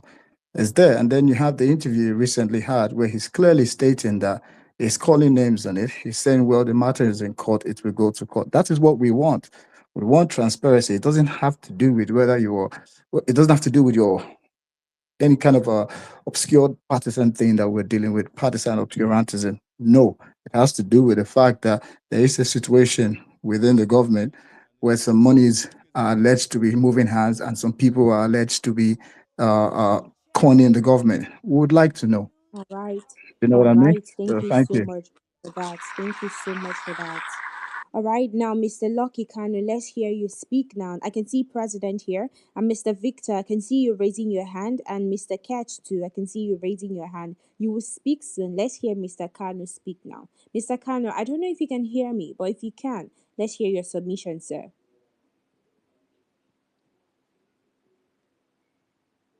Mr. Kano, are you there? All right, Mr. Catch, you have the floor now. Let's hear you speak. All right. Hi, guys. Mr. Mr. Marco, I think that's where it is. I'm just going to direct this to you, right? You know, I think, you came in, you say you're a card carrying member, supporter of Bola Ahmed Tinubu, blah, blah, blah. Kudos to you. All well and good. Everybody's entitled to do this thing. But if you notice what the conversation here, what we're talking about, nobody's being partisan. Everybody's being whatever. Do you understand? For me particularly, I'm not a member of any party. I am not affiliated with anybody.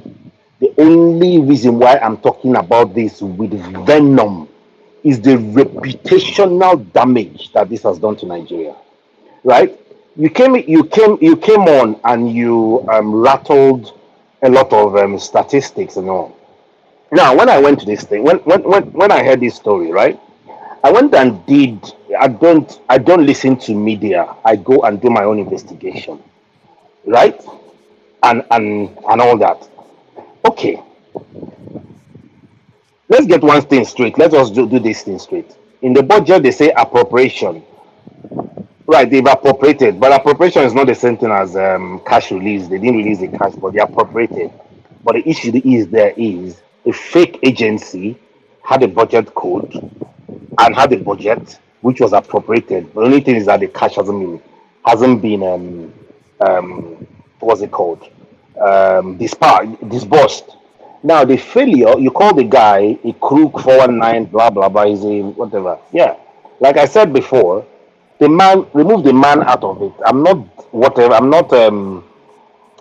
am not supporting. I'm not in support of what he's done. We'll come to him later. But the systemic failure of the government is what is at stake here. Do you understand what I mean? They say the bulk, the everything rises and falls in with leadership. So the All bulk right. of the whole thing rests at the foot of the president. So when we're talking about it, we're not talking about it because we are anti-president or we're anti-APC. No, we are talking about it. This is a systemic failure. And All right. do you get what I mean? So please remove the bias about party or whatever. Nobody's being partisan here. And I'm sure a lot of people Exactly. on this, whatever, will agree with me on this. Are you? Exactly. Yes, thank you so much, Mr. Ketch, for that beautiful submission. Now, Mr. Kano, I don't know if you're there. Please react. Let me hear you. Let's hear you speak now. We've been waiting for you. Yeah, so Les, can you hear me? Yes, yes, I can hear you. Yeah, so I'm sorry, I'm in transit, so network do kick me out. I'll come back. I might not know where we are at the present, so you might want to repeat the question that needs my attention. Okay, so the conversation now is on this fake agency and who is complicit, who is culpable. The presidency has come out to say now that, please mute your mic, sir. Now the presidency has come out now to say that they don't know about the existence of this. Somebody's mic is on here. All right. So the presidency, Mr. Kanu, has come out to refute that they don't know anything about this fake agency.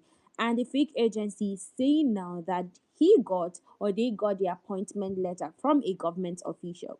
And the conversation and the question here, the top question is, who is culpable? Who is saying the truth and who is lying? Is it the agency or is it the presidency? So that is where you come into the conversation, sir.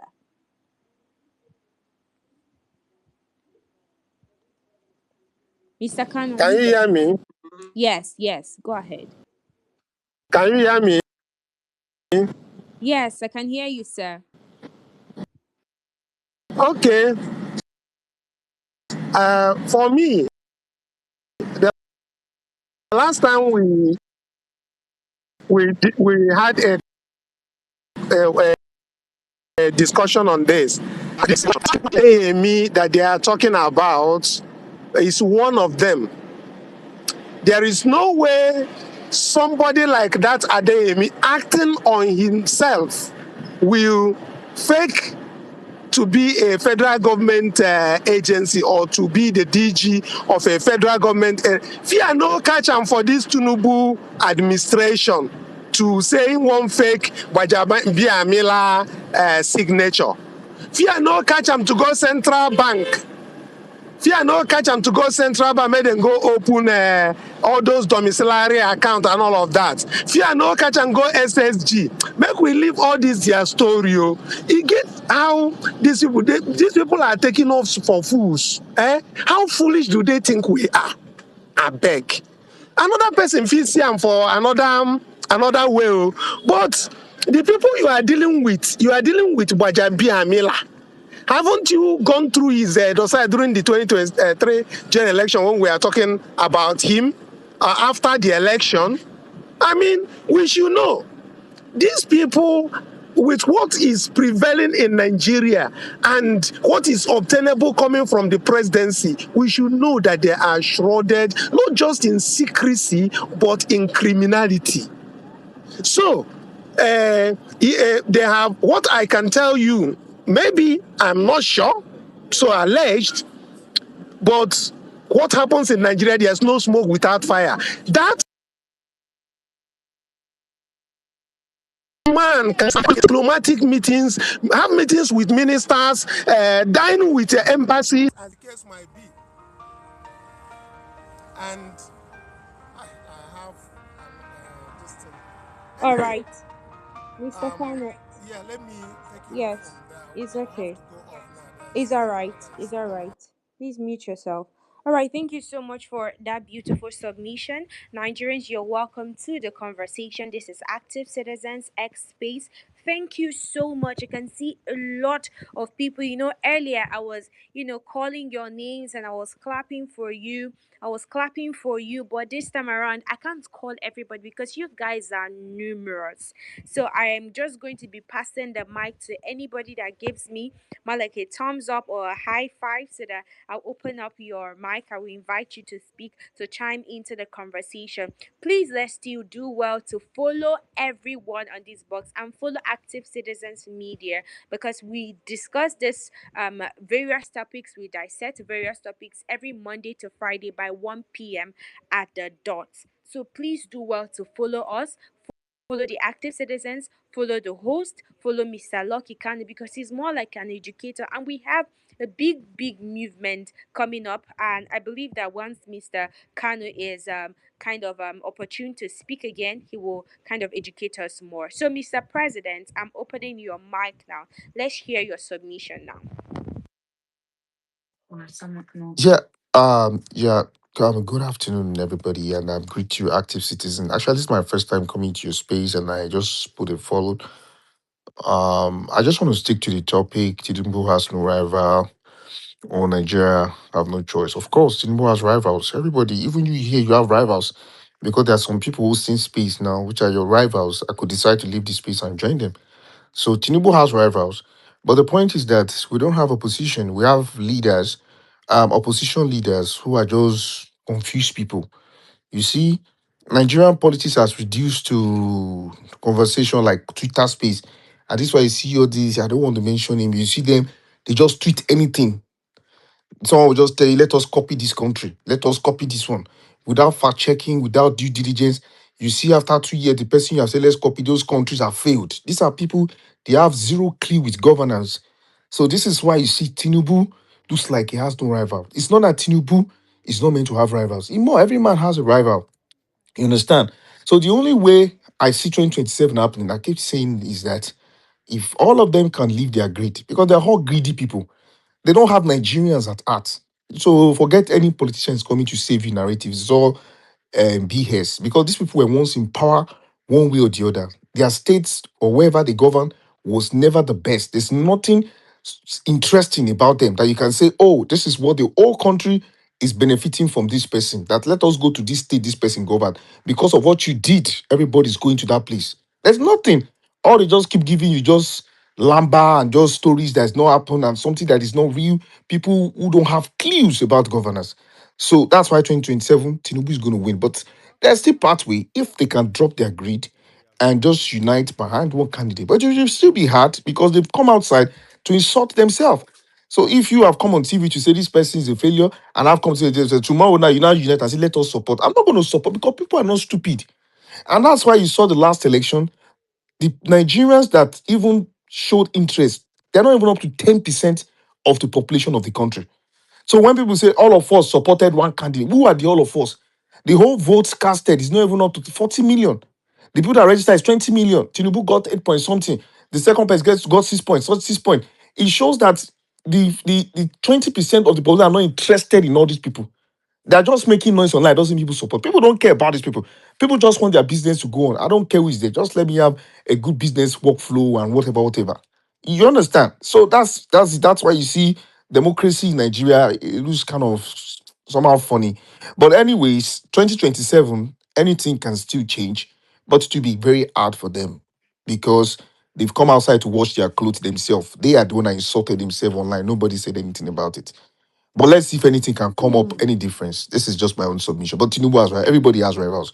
So don't think he's not scared. Everybody is scared. He's scared. There's nobody on that ballot 27 that will tell you that I'm not scared. All of them, they are scared. All right.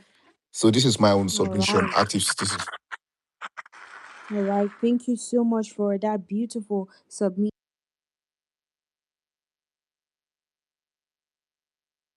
I think I'm losing Solex. Is anybody? I can't hear Solex again. Active, are you there? Okay, can you hear Yeah, I me? can Can hear you, you but I hear can't hear me? Solex again. Oh, I'm so sorry. I'm so sorry. I'm the Solex here. I'm the Okay, Solex. I'm okay. the Please go on. Oh, host. okay, go on. All right. Thank you so much for that beautiful submission. I was clapping for you, but I didn't know that I was muted. I'm so sorry for that laughs on my own end. Thank you so much. Then we have that should be Khalifa, who has been requesting the mic all this while. If you're joining for the first time, thank you so much. Please do well to hit the follow button of Active Citizens and then the co-host, and do well to join our conversation on YouTube. If you go to YouTube, you're going to see us at Active Citizens once you go to YouTube. And we will be having this conversation every Monday to Friday by 1 p.m. at the dot. So, Khalifa, I don't know if you're here. And then Nigerians, there was something I was saying earlier, but because of the fact that we have more people, I think I need to recapitulate again. Now, I said earlier that we have the Smart Ballot app. And what is the Smart Ballot app? It's more like a tracking device for the 2027 election poll. So as INEC is having their own iRev that publishes the results and whatever, Nigerians have their own evidence-based, iRev. Let me just put it that way. So that is what the Smart Ballots app is here to do. So it's helping you track your polling unit, the votes that you cast in your polling unit. You upload it to the NG Polls. We equally have the NG Polls app here. And for the Smart Ballot app is below this particular X space.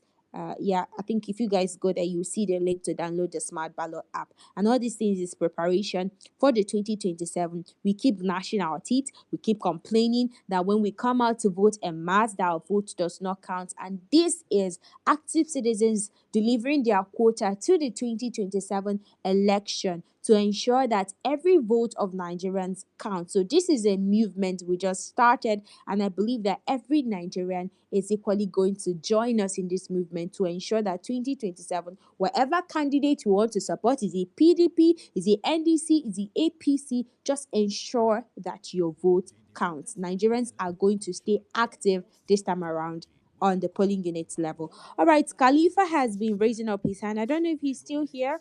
Let's hear you, Khalifa. And we Yeah, have Mr. Tony. Okay, Khalifa, let's hear you talk now. Please know that you have just 3 minutes. You have 3 minutes, please. all Once right. it's 3 minutes, and cut you off. It's fine. Good afternoon, host. Good afternoon, everyone. Uh, I want to speak to in the topic actually. But before I go into the topic, I just want to touch on the issue with the fictitious agency and the rest.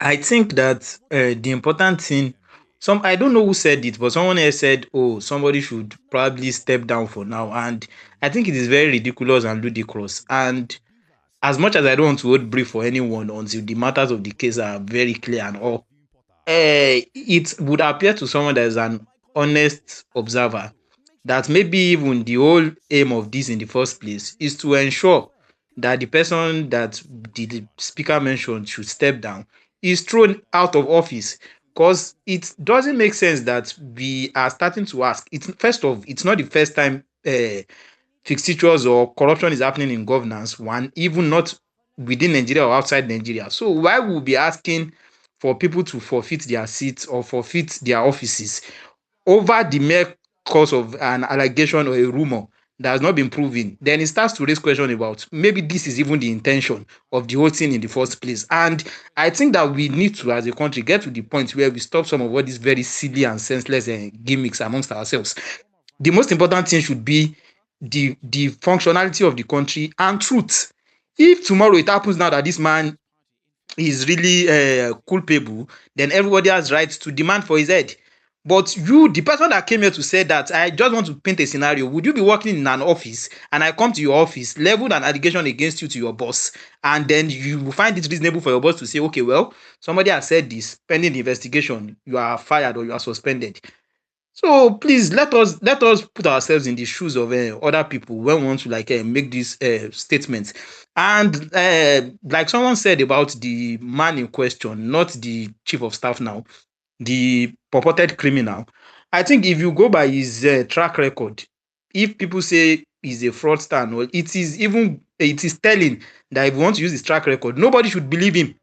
Somebody that has been fired for forgery when he was working with the state government, someone that has had multiple international and reputable agencies come out to issue disclaimer because he's trying to attach himself to them. So why should it be that it is the statement of that kind of person that we want to use as a basis to throw the whole government under the bus, or to start making demands that can put lives and careers in jeopardy? That's what I'm going to say as regards the whole forgery issue. On the issue of the elections that is coming in 2027, well, I am going to be very factual. I am not a card carrying member of any party, but I'm a supporter of the president. And I genuinely believe that with what people have done so far and with what the opposition is still doing, there is really more or less like there is no opposition in the country. Because yesterday, now, of all the matters to discuss, of what the important things, a leading presidential candidate is writing about Cape Verde and how the landmass of Cape Verde is not up to the local government, and how their population is this, and how they qualified for the World Cup. Like, we have about 10 or 6, 7 countries that are more populated than Nigeria that are not in the All World Cup. right. And this is what the All opposition right. leaders, sorry, please let me land on these important points. This is what the Okay. opposition leaders are doing in months running up to the election, where they should be putting together efforts, brainstorming, and ensuring that, yes, even if they cannot remove the current office, at least they can put up a good show of fight. But these are just, because I know Thank you that a so lot much. of people have hope in these our leaders. Okay. Okay. Thank you so much for that beautiful submission. I for clap for you, but I don't feel clap right now. All right, we Why have can't more you people clap? joining the conversation. Thank you, thank you, thank you so much. Thank you so much. I'll clap for you, Jerry. I will clap for you. Now this is for you. All right, thank you so much. Now we have more people joining the conversation. Please let's try as much as possible to be civil. This is an important conversation. It is not one that should be taken as a funny conversation or a humorous conversation. It's something that is really, really hitting the heart and the reputation of Nigeria. And as such, we need to be civil about it. So please, please, let's try as much as possible to stay respectful to one another. We are Nigerians, and let's act as civil as possible. So yeah, we have more people raising up their hand now to talk. Jave, you're the next person to speak now. Please remember, you have 3 minutes to give your submission, and once it's 3 minutes, I elapse your time. So you have the floor now. Let's hear you. 3 minutes. All right. Good. Good afternoon. Actually, it was asked Victor that it's funny. Question was I'm a member of an APC just like Magno, and this issue discussing about it was raised by the chief of staffs, in which many people have accused right back in October, and to tell you how this government have frowned about issue of corruption. I think this government have sacked about 3 ministers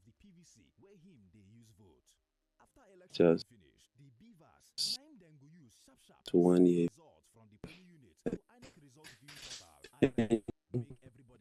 Okay, Mr. J, your network is not stable. Can you can't hear me? My network is disturbing. Yes, it is. It Can is. you hear me? Okay, but can you hear me now? Yes, yes. All right. So this government has been a government that tries so much to frown at such things. And if you look at we the APC followers or card carrying member of APC, before your space, our card carrying member have organized space more than 2 persons, and we have discussed more than 3 or 4 times. And some people actually feel we are shooting ourselves on the foot, but we can't be supporters of political party, and because we are supporters, our brain stop functioning. We question certain issue. And just like Macnon said, we are glad to persuade the government to ensure that thorough investigation is being carried out on this issue, because in all we have discussed, uh, the office of the budget must have question to answer. All The right. secretary to the government office must have something to answer, and even in the CBN, if at all there's anything like that. All right. And these people that will connive with him himself definitely are civil servants. Hmm. So civil servants are engine room of any government, and if there is anything corruption, it comes from there. So we must Hmm. ensure that we fish those people out and clean the system, so that Hmm. we're able to have a fair country to govern. All Sorry, my right. network is bad. Know whether you have heard me well. Thank you. It's all right. Thank you so much for that beautiful submission. Thank you so, so much. You said civil servants are supposed to be answerable. They should be asked some tough questions. Ah, a lot of people on this box will say there are kingpins that are sitting in those high places, and those are the people that are supposed to be having they are supposed to be interacting with maybe like EFCC or even the DSS concerning this particular matter now. So, still on the topic, Victor, I'm going to open up your mic now so that we will hear you speak. I believe maybe you have a question. So, I'm reducing the minutes now to 2 minutes each so that you give your submission. Victor, you have the floor now. Yeah, thank you very much. One thing that the citizens of Nigeria will do or will do to help this government is to, as much as possible, try not to be partisan or try to be balanced. We shouldn't be judging issues biasly. We shouldn't be biased in, especially in this kind of issue where we have corruption in our system and everything. We have two parties. Just like I totally agree with what President said. Because I believe that the opposition is not doing enough. I believe that there is no credible opposition to be able to checkmate this government. I agree 100%. But we, the citizens, we are supposed to be on a neutral angle to judge all these things we are hearing. Of course, we'll have, Jeff said, the young man will have a history of him. Also, we'll have a history of the chief of staff, you know. So when you want to balance these things, when you want to judge from a neutral point of view, just like my brother Macnon said, he said that the DSS is handling the investigative aspect. But what we heard is now that the case is now in the law court. And I ask myself, why proceed to the court while investigation are not yet concluded? And some people will be here running with what one party said. I just feel that it's fair enough to allow the DSS and other government organizations and institutions to conclude their investigation before going to Exactly. the court and before we can carry any narrative we want to carry in any space. Thank you very much. Okay. All right. Thank you so much for that beautiful submission. Thank you so, so much. Please let's not forget to stay civil while we have this conversation. Now, I have a question that I want to ask everybody on this box. Do you think that Nigerians should accept that this was merely an alleged impersonation case? Or do you think that Nigerians should demand wider investigation into whether this institutional failure is allowed to happen even in the first place? Now, this is the conversation. This is a question I want everybody here to probably attempt to answer. Now, we have people like Mr. Ketch. Okay, we have one person. This is T. I don't know if I got that correctly, but I'm sorry if I mispronounced your name. Yeah, you can talk now. Please remember you have 2 minutes, and after you, the next person speaks. You have the floor now.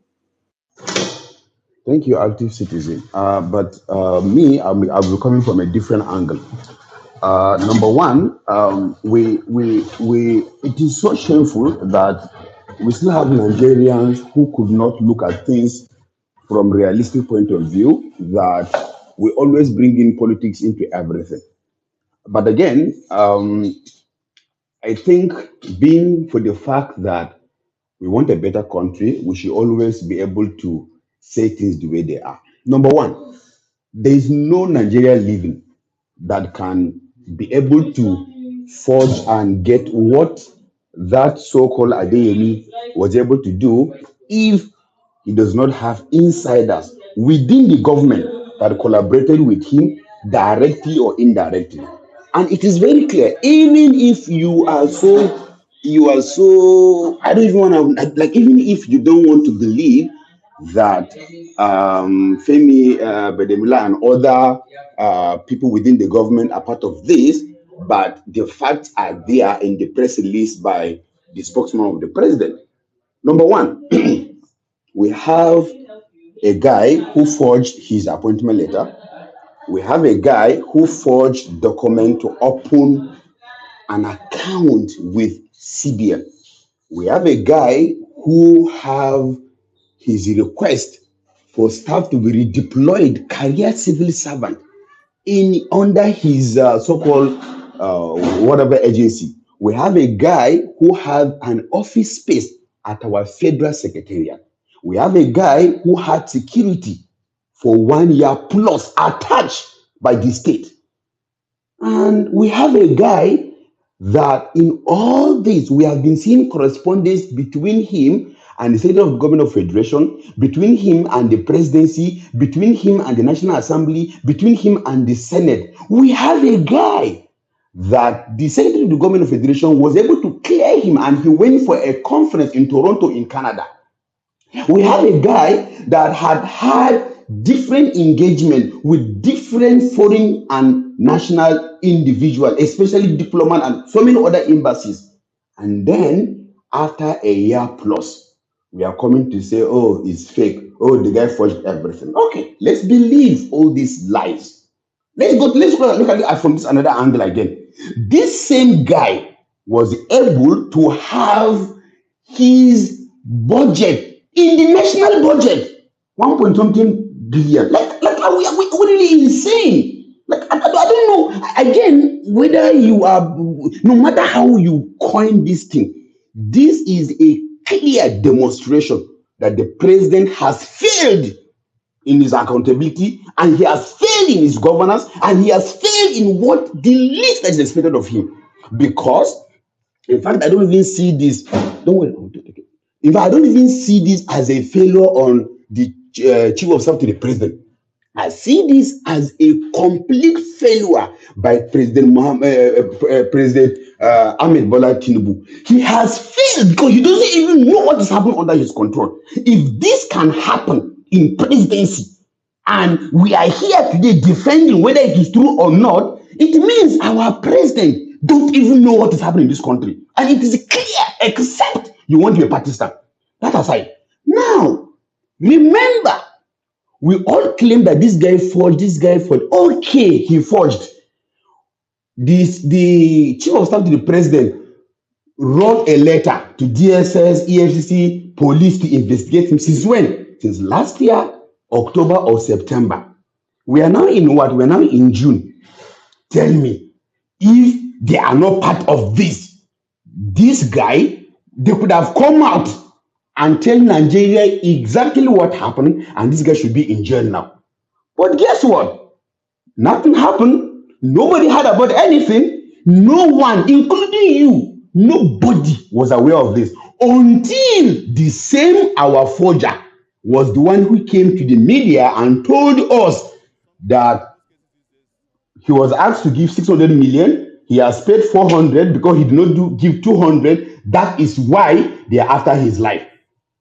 That means they are part and particle of this crime. All right. The All only right. problem is because there is a disagreement in sharing formula. That is why we get to know this. Otherwise, by now, none of us will hear this. Until today, the primary suspect has been eliminated through fire in a hotel in Abuja. Till today, no media, no APC media has told us when this incident happened. All Come right. on, let's be serious. Oh, sorry, it's like you're telling me my time is off. My apologies. Yes, your time is But I still off. have We a have lot to say, work. but it's okay. Thank you Yeah. so much for that beautiful submission. We need to ask for accountability. We need to ask the tough questions. Soul, I can see you. Victor, I can see you. Macnon, I can see you. Mr. Catch, I can see you. All right, Mr. Catch, you have just 2 minutes to give your submission, and then we'll have Mahi Dare. We have Soul Talk. We have Creep Cyprus here. Talk. We have Robert here. So please, 2 minutes. Let's go. Okay, my 2 minutes starts now. You see, the thing is, McMahon, I think Khalifa, one of that chap that said something. You guys came about it, from the support that you have for the present administration. Now, the last speaker that spoke came at it at what it is. Yeah. I think it was Khalifa that said, or even the speaker after him that said that this is ludicrous when Nigerians say people should resign.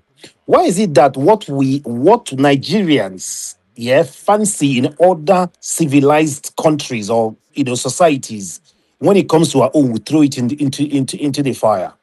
We say no, we don't want it. Do you get what I mean? British prime ministers have resigned for less. Now, there's in the UK, there's something calling for a member of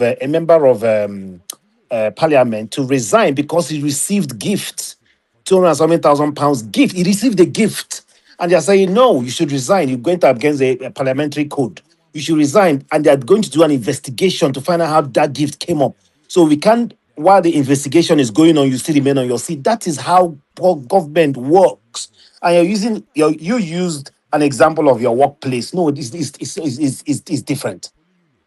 It's different. Governance and your workplace, two different things. This is the public place, right? So all these people, when people talk about this, right, people that are card carrying member or supporting the administration will think that we are against it. No, we are not against it. There is a systemic failure, and the people that have been pointed out, the hands have been pointed, should step aside while the investigation. Okay, how are you going to investigate the chief of staff when he's still in his office? No, because it's covered by his office.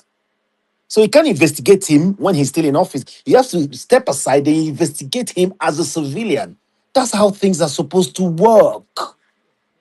That's how I'm supposed to. Why is it that All right. when I talk about I'm going to run up in 10 seconds, in 20 seconds. When I talk about when the we're okay when things work outside.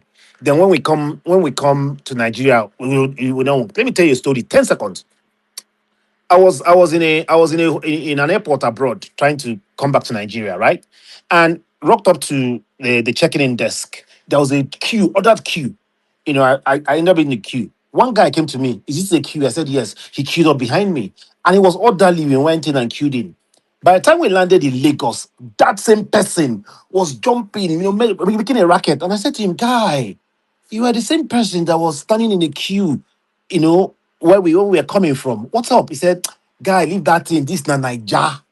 So when Nigeria, that doesn't apply anymore. And that All is right. that this right there is what is wrong with Nigeria. All We should right. call a spade You as a should. systemic failure of the system. Exactly. We should call a spade a spade. There's no need to paint black objects white. Thank you so much for that beautiful submission, Mr. Catch.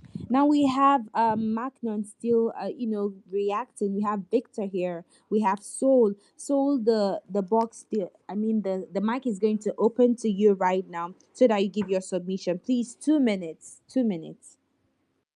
I don't have a submission. You had a question you wanted. I can't remember the question, and because we had two other people kind of segue to something else. So you had a question you asked, didn't you? Yes, I asked a question. I If was you don't asking mind, if just Nigerians okay.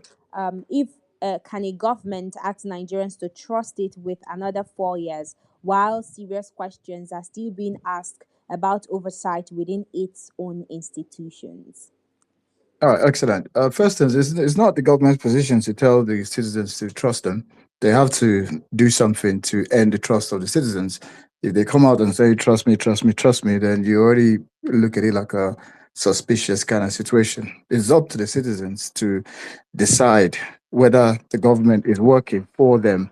And the indices they would use to measure that are obviously, insecurity, hunger, things that are really not working. In this particular case, where this is happening, it still boils down to how we demand levels of transparency in the matter, accountability in the matter, and truth. If we get those three, then the level of trust will obviously increase.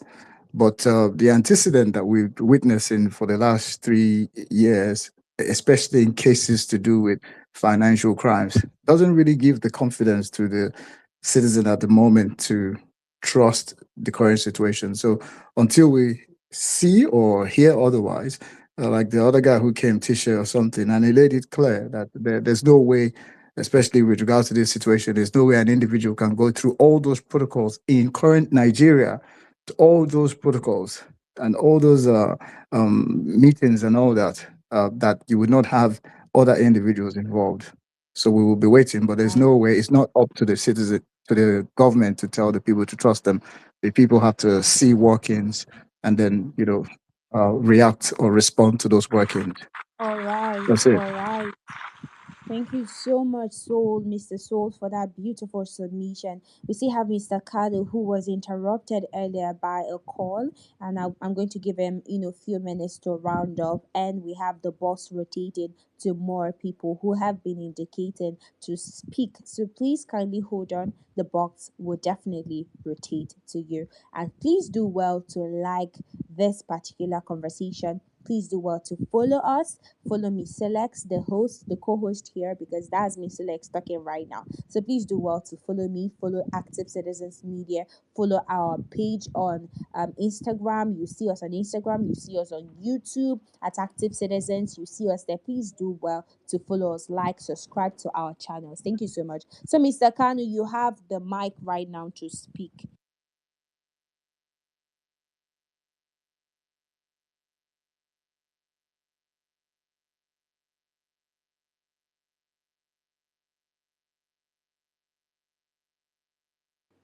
Okay, Mr. Kalu, your this is still processing. Okay, let's hear you speak now. Mr. Kanu, are you there?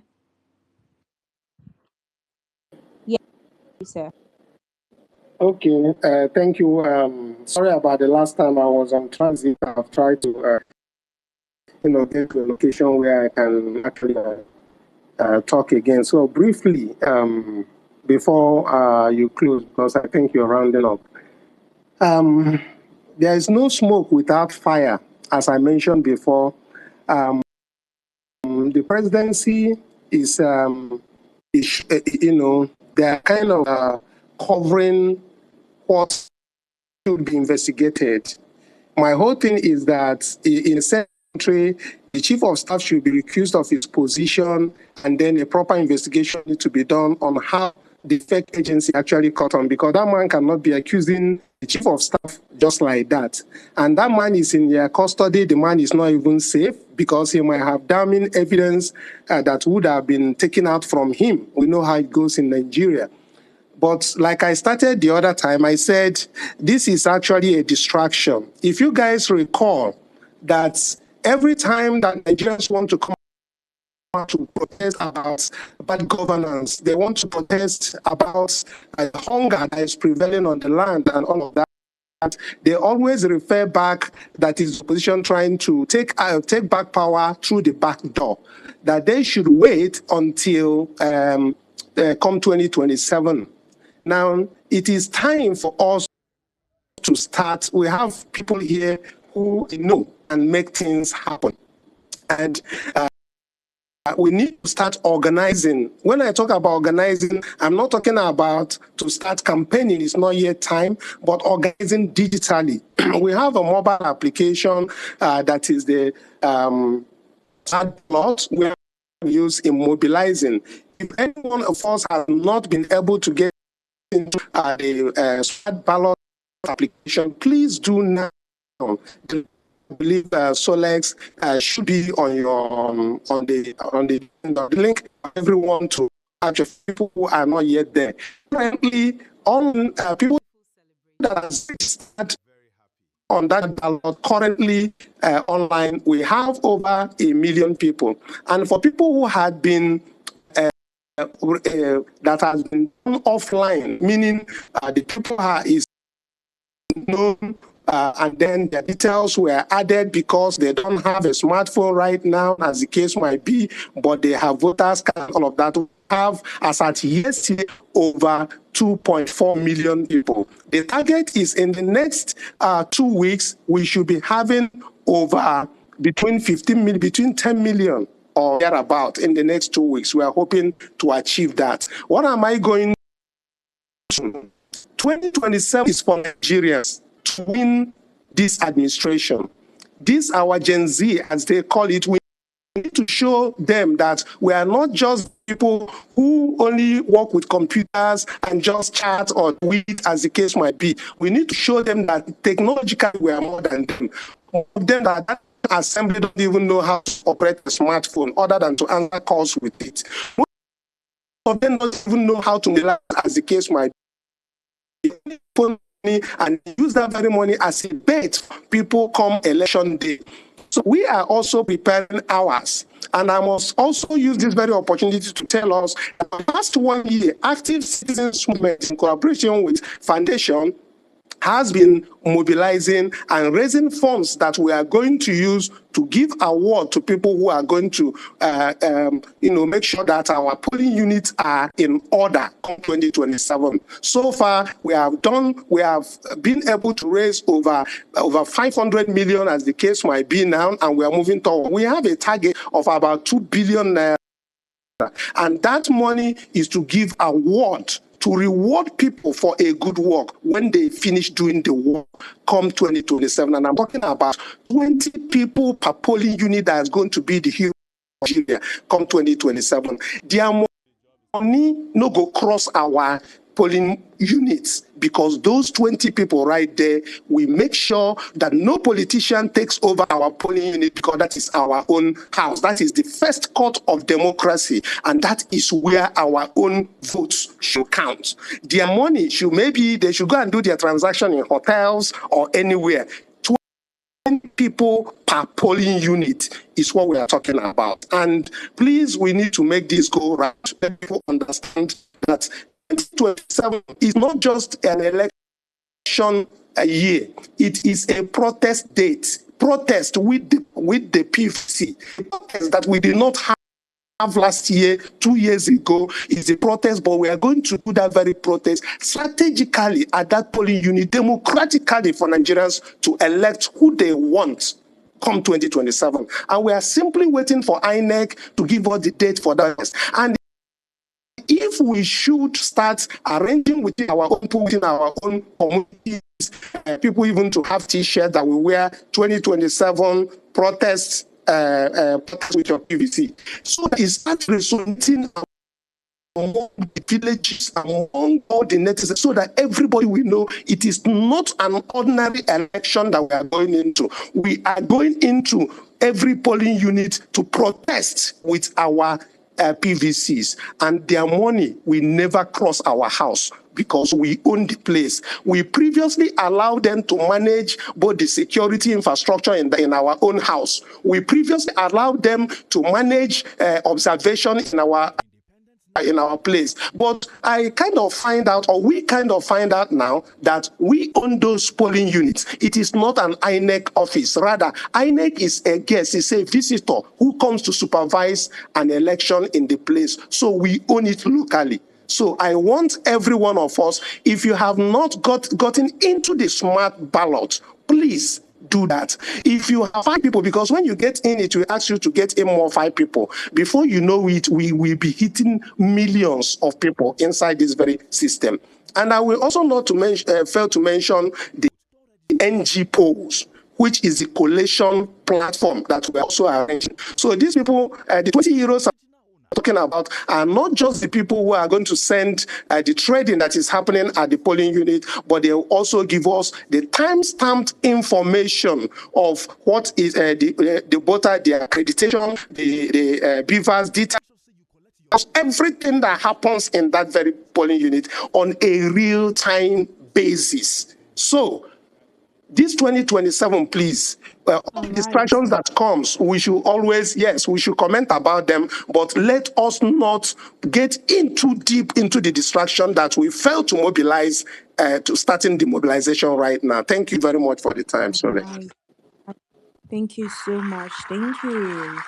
Thank you so much for that beautiful submission and the movement that the active citizens have concerning 2027 election. I can see so many people reacting to, his own submission. I see you. Well done. I greet on Nigerians. Now we have Robert. We have more people that haven't given their submission. That is where I'm going to be opening the floor for Robert. Let's hear your take. And in a few minutes time, we will be calling the show a wrap because we have been here since It's 1. like you don't want us to respond because we're APC members. And you No, you can't have ambush been us. We are the responsible. masters of this game. Oh. You can't No, ambush us. I'm no, no. I'm telling you. just moderating. I'm just a No, you're not moderator. moderating. Saul spoke 5 times. Ketch spoke You see five how you are times. I guarding. spoke You see twice. how you are guarding the young lady. You can't You see how you ambush are us guarding. now. We are Just like politicians. you Okay, guard Mr. And that's the why I Magnum. lady. told you that You I'm see an how you are APC guarding person. everybody. So Mr. I think it's You Magnum, want to please hypocritical intimidate let's for you try everybody, to as much but as it will not posture has work. been neutral. Posture has been neutral It will not while work. you have your own political Macnon, inclination. it will not work. Macnon, it will Okay, not work. okay, okay. Mr. Magnum, please let's try as much as possible to be civil. Okay, You would Victor, add me on let's the try as queue. much as You will possible add me on the to be. queue. Yes, yes, you will be on the You queue, but also just add me because please my hand is respect up. By the I force, have by my time. hand fire, up. you add me on the queue. By force, by fire. Okay, I've As heard an you. active Now, citizen of Robert, Nigeria. Thank Robert, you. Robert, we have you here. You have the floor to speak now. Mr. Robert, let's hear you. All right. All right. Thank you, active citizen. Can you hear me? Yes, yes, right on. Okay, so I will go straight at it because for me, when I listened to certain speakers, it was just clear that Nigeria really has no future. And I'll not say it to make anybody happy or to sound pessimistic. That's just the truth. On the scandal that happened, right? It is shameful. And if you're on this space and you still have a glimpse of, support for the government, I just need to I don't know what to tell you, but I'll say it clearly. It's shameful, and shameful is even a light word. Like I don't know if you ever have any atom of conscience in you. Now, there's this favorite saying that Caesar's wife should be above reproach. Why am I saying this? Um, the what's that guy's name? Is it TC or so? He said something and it's just spot on. Come on. However you look at this optic, however you look at this scandal, it is bad for Nigeria's image. And this is not saying that somebody cannot be accused. Come on. You can definitely anybody can be accused. Let me even respond to this. Is he one Kelaifa? In my office, I was accused of something I never did. I stepped down. But the normal thing is you step down, right? Investigation will be made. And if you Sorry, are please, what totally office is innocent, that and you will what's be the nature acquitted. of your work? Because we would like to know we are not lying Thank you to very much. ourselves in And the this. nature of the crime Yes, you I'm a committed. banker. so that we know the people who are discussing with. What kind of crime did you commit? Please don't gag the man. Allow him speak. Allow him speak. No, leave them. That is you. This is how you know people who are really, you understand, who are not well cultured, and it happens in our politics, so it's normal. Well, for your information, I am a bank, and I was accused grossly of, not going through the books to get loans approved, and of course, everything happened, and if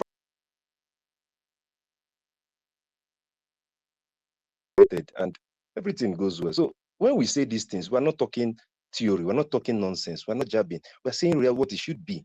If you are in the helm of authority, you are the helm of authority, and you are accused of something, the normal thing. It is not far-fetched, it is not peculiar. Just step aside first, and then let investigation be made. If you are totally innocent, there's nothing there.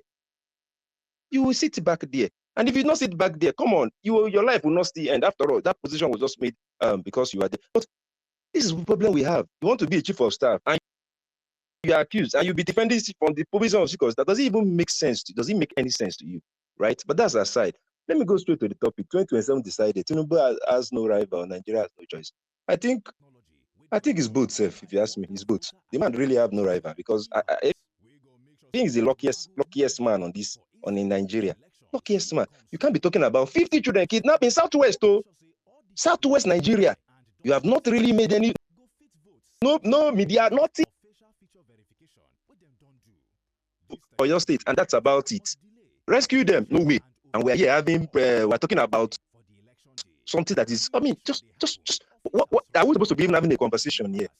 Are we supposed to be having a conversation here? 50 children. What about in Borno? Right? Kidnapping children. What are we talking about it? We're not talking about scandal that this is just one out of many. Right? Because this man could not just stomach paying up. He said, no, all of them, they are criminals. But he just came out and said, I can't do this any longer. That's what we know. What about the 1,001 that we don't know of? Right? We're not talking about that one. See, I've given up in this country. Why I've given up is that I don't see any. Look at No, the no, INEC chairman. He was bold. no, no. Wait, let me No. finish. I will just round up in seconds. The INEC chairman Okay. was a presidential aide had to post when he was accused of sitting with the ruling party, right? Instead of him to actually, it's the same thing we are saying. Step down, let the investigation be made. No, nothing happened. He's an HM, let him sit down there. It's just an allegation, just a rumor. Now, a presidential aide.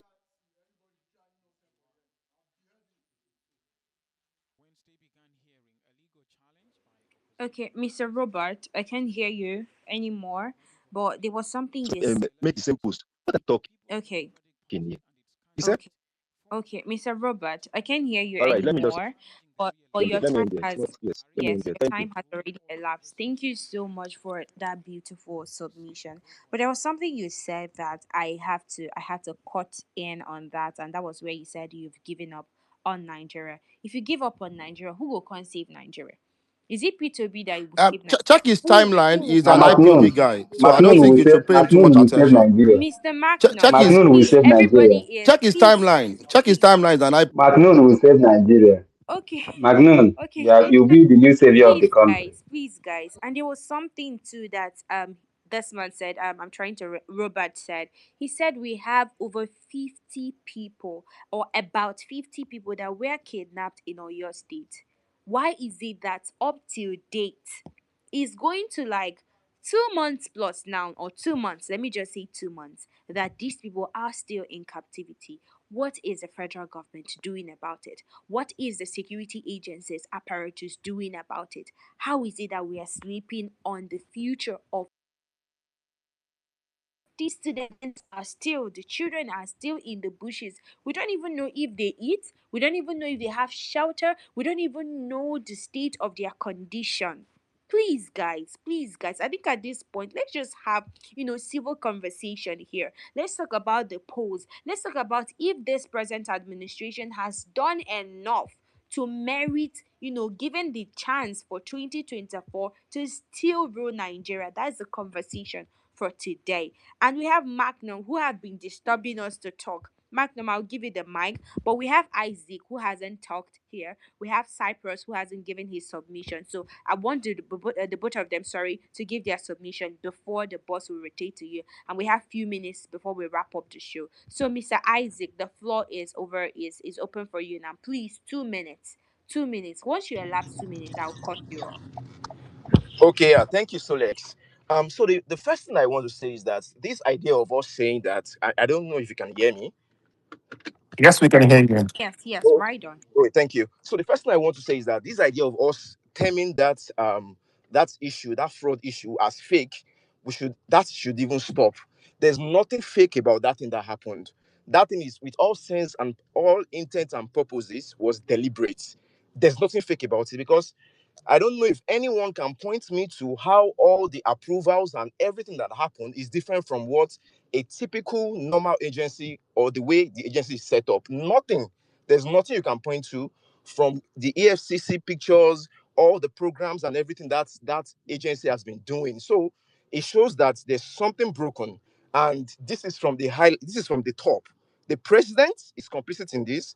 Everybody around the president and everybody in this government is complicit in that because there's nothing you can literally say to point out that that is a fake agenda. It's not. So I think this whole thing about media painting it as fake or this is something that happened that somebody somewhere didn't know is just total nonsense.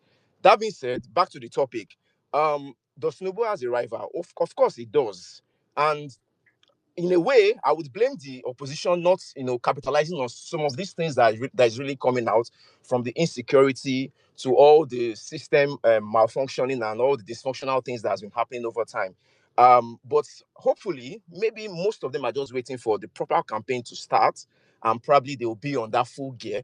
But this government does not. If we're even talking about considering a government, this government should not even have any say in anything because in all ramification in every part of metrics you can check it from, they've totally failed. So there's no point. We should even be thinking of or having a conversation for them to come back. It doesn't make any sense. Except people are just deliberately being foolish. But if you are in your right senses and you are really seeing everything and you're just being sincere to yourself, there's no reason why we should even be having this conversation. Thank you. All right, thank you so much for that beautiful submission. Please, everybody here, this is Active Citizens. If you're new here, this is Active Citizens X Space. Please do well to follow the conversation by clicking on the follow button here. And then below this conversation, below this X Space, you're going to see in the comment section, you're going to see the Active Citizens YouTube channel. Please direct yourself or just click on the link there to take you to the YouTube channel to subscribe to our conversations, subscribe to our channels, and you follow more on the conversation because we have show by 4:30. So this particular conversation will be ending at 4 at the dot so that I can have enough time to work on the evening show. So we have more people that will talk So when for am I going to take my that two will give their. minutes, Solex? Yes, you give your you sorry, calm down. You give your submission. We still have like 8 minutes, but please, everybody here, do well to follow this channel up. Follow the host up, which is Miss Alex here, who is the co-host here. Please do well to follow us up because we will be coming on your FYP. And please, if there's anything like notification here, please kindly click on the notification so that whenever we come live or we air live, you can actually join the conversation. And please, we're airing by 4:30 on YouTube. So do well to subscribe and join the conversation under the comment section on our YouTube channel. All right, so we have Victor here, we have Khalifa, we have Magnon. Magnon, you have 2 minutes to give your submission now. The floor Thank is you yours. very much. God bless you. Like I said, we can't be ambushed. We are traditional politicians and we are astute politicians. When we're in the opposition, we play the opposition well and we remove the sitting government. So I Sorry, don't this see is not anybody about that wants to this is remove not it. about Please, politics. please, Just please, make your please don't. point. Kelechi, can you respect yourself? You're an old man. You have white beards. Please respect yourself. So I think that somebody used a very derogatory term to describe APC supporters and supporters of this government, and I want to also return the favor. Okay, please, It let's is try as much as possible to remain civil. Please don't Yes, insult on Kate should remain anybody, please, civil. and nobody Yes, he's should an old retard. man. Yes, yes. So I want to return the favor. So he said it is foolish for anybody to vote. It is the act of foolishness and stupidity and wickedness and bigotry for anybody to think that Peter Obi is the one that we should vote for. I think it is. I think it is devilish, and that man should be arrested. Now, for every 20 people that you mobilize to the polling unit, I am telling you that we have 100 from the APC. For every smart ballot app that you ask people to register, we have our own ongoing APC registration. We are going to get to 30 million. You are going to 15 million. We'll get you 30 million. For every security agency that you want to chase out, and that INEC is a visitor, we will also make you visitors at the polling units. So on this day, I'm going to end by saying this. On your mandate, we shall No, this is stand. rubbish now. I Why is think the you're host making this thing entertaining this? This is political now. This nonsense is not a now. political What is space. what is this This is rubbish not a about? political space.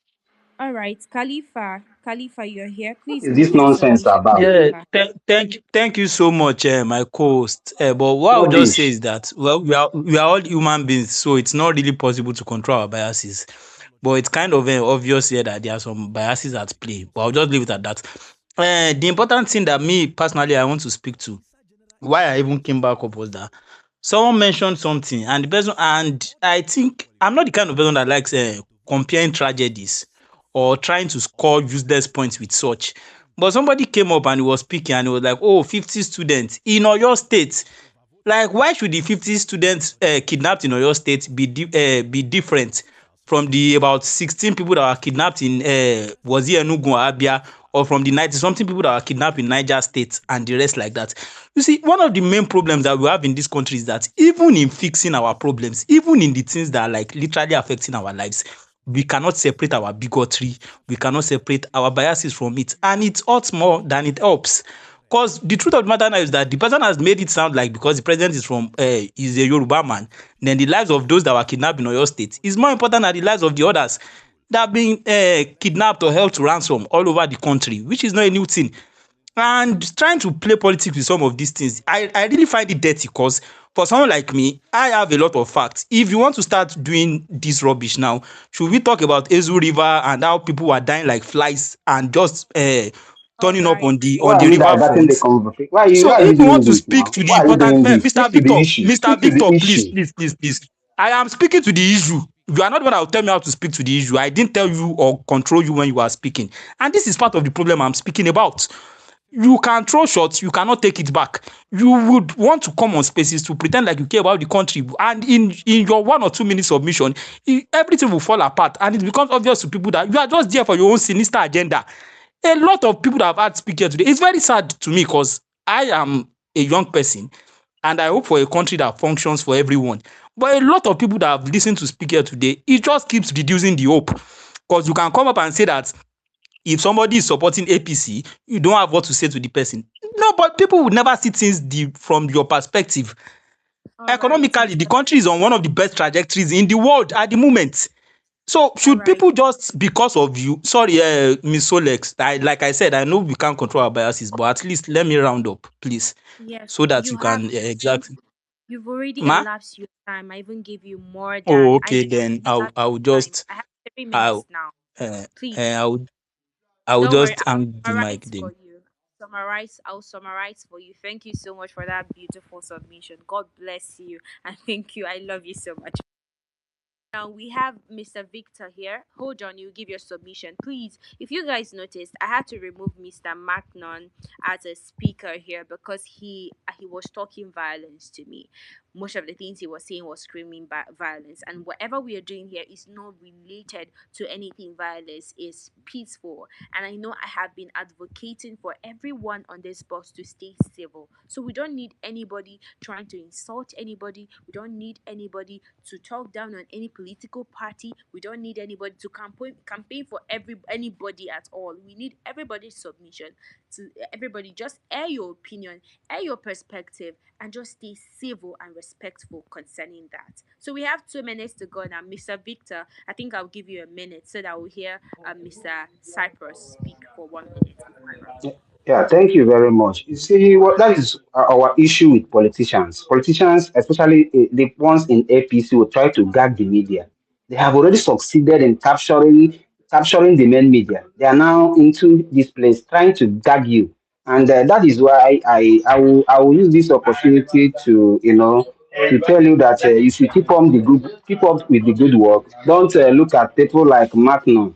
You see a government or a clueless government coming to us, they are only bagging on rigging. They know they will only have 50 per have enormous vote by rigging. They don't have any other thing to offer to this country, and we'll be here in 2027 to help checkmate that rigging. And Nigerians, we should be careful about these politicians. I heard Khalifa said all politicians are the same. Politicians, you might have politicians that look alike, but you have the best. We should have the best. We don't ask for angels to come down from heaven.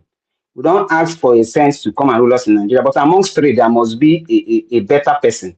We know there The are all best cannot be politicians. somebody Please that dumped don't, his youth please, in please, the please, river, please, please, or please, somebody that please, stole monies please, belonging you to the can't do state that. and You can't do allocated that. it This to is his my time. family. This is my You, mic. This is my mic. Please, but you did it to please, me. No, you you knew can't I do could not that. do that, but you can do it to me. Please allow me Can speak. Allow me speak. You can't All control right. your All impulse. right. Allow me speak, my friend. Okay. Please let me finish up. All Let me right. round up in 30 Mr. seconds. Victor, you've elapsed your time, even though Khalifa No, interjected, no, no, no. but But You so you let he have interjected me interjected me now. when I was speaking too Khalifa now, so interjected. and you said nothing. You gave okay. Khalifa Like much more when he time. You gave interjected him me, I more had to time fight when for I myself. You interjected didn't now. even see anything. Thank you guys so This much. bias Thank is you not so good much. though. Thank you so much. Nobody is being biased here. I'm just trying to moderate so that everybody will stay respectful. And I wanted to give Cyprus the mic to speak. Cyprus is already 4 o'clock. Just have the mic for a minute. Submission under a minute, and I'll cut you off. Okay. So let's hear you now.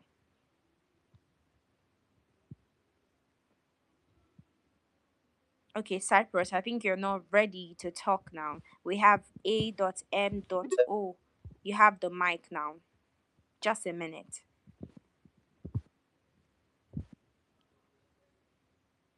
AMO. Let's hear you.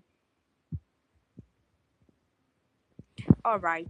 It seems he's not ready or he's not disposed to talk to us. Now, Nigerians, thank you so much. It has been a wonderful, brilliant conversation so far. Thank you, all the active citizens that we have in Nigeria. Thank you for staying active. We see you, we love you, we appreciate you. But please do more by engaging on our different channels at Active Citizens. Do well to follow our channels on YouTube, on Instagram, on TikTok.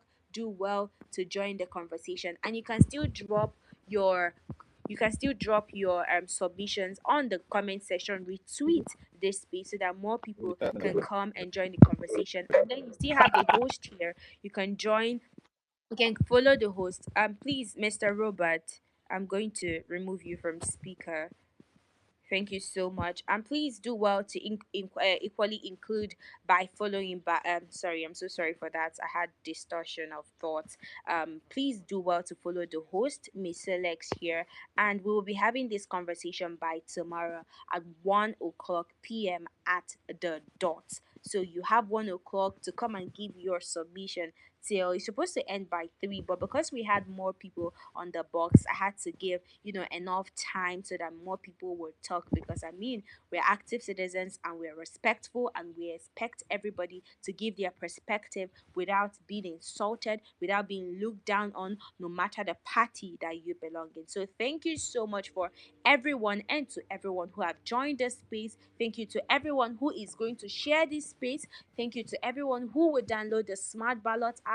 Thank you to everyone who will join our conversation by 4:30 p.m. this evening. Thank you to everyone who will be joining the conversation every 1 p.m. every day. It shows that you guys are active citizens. And concerning the topic that we've raised for today about the fake agency, I hope that the court will decide who is complicit, who is culpable, and we hope that the people that are culpable and the people that are guilty will face the full wrath of the law, because we live in a democratic nation, and in a democratic nation it should function. All the institutions, none is being exempted. All the institutions need to function independently.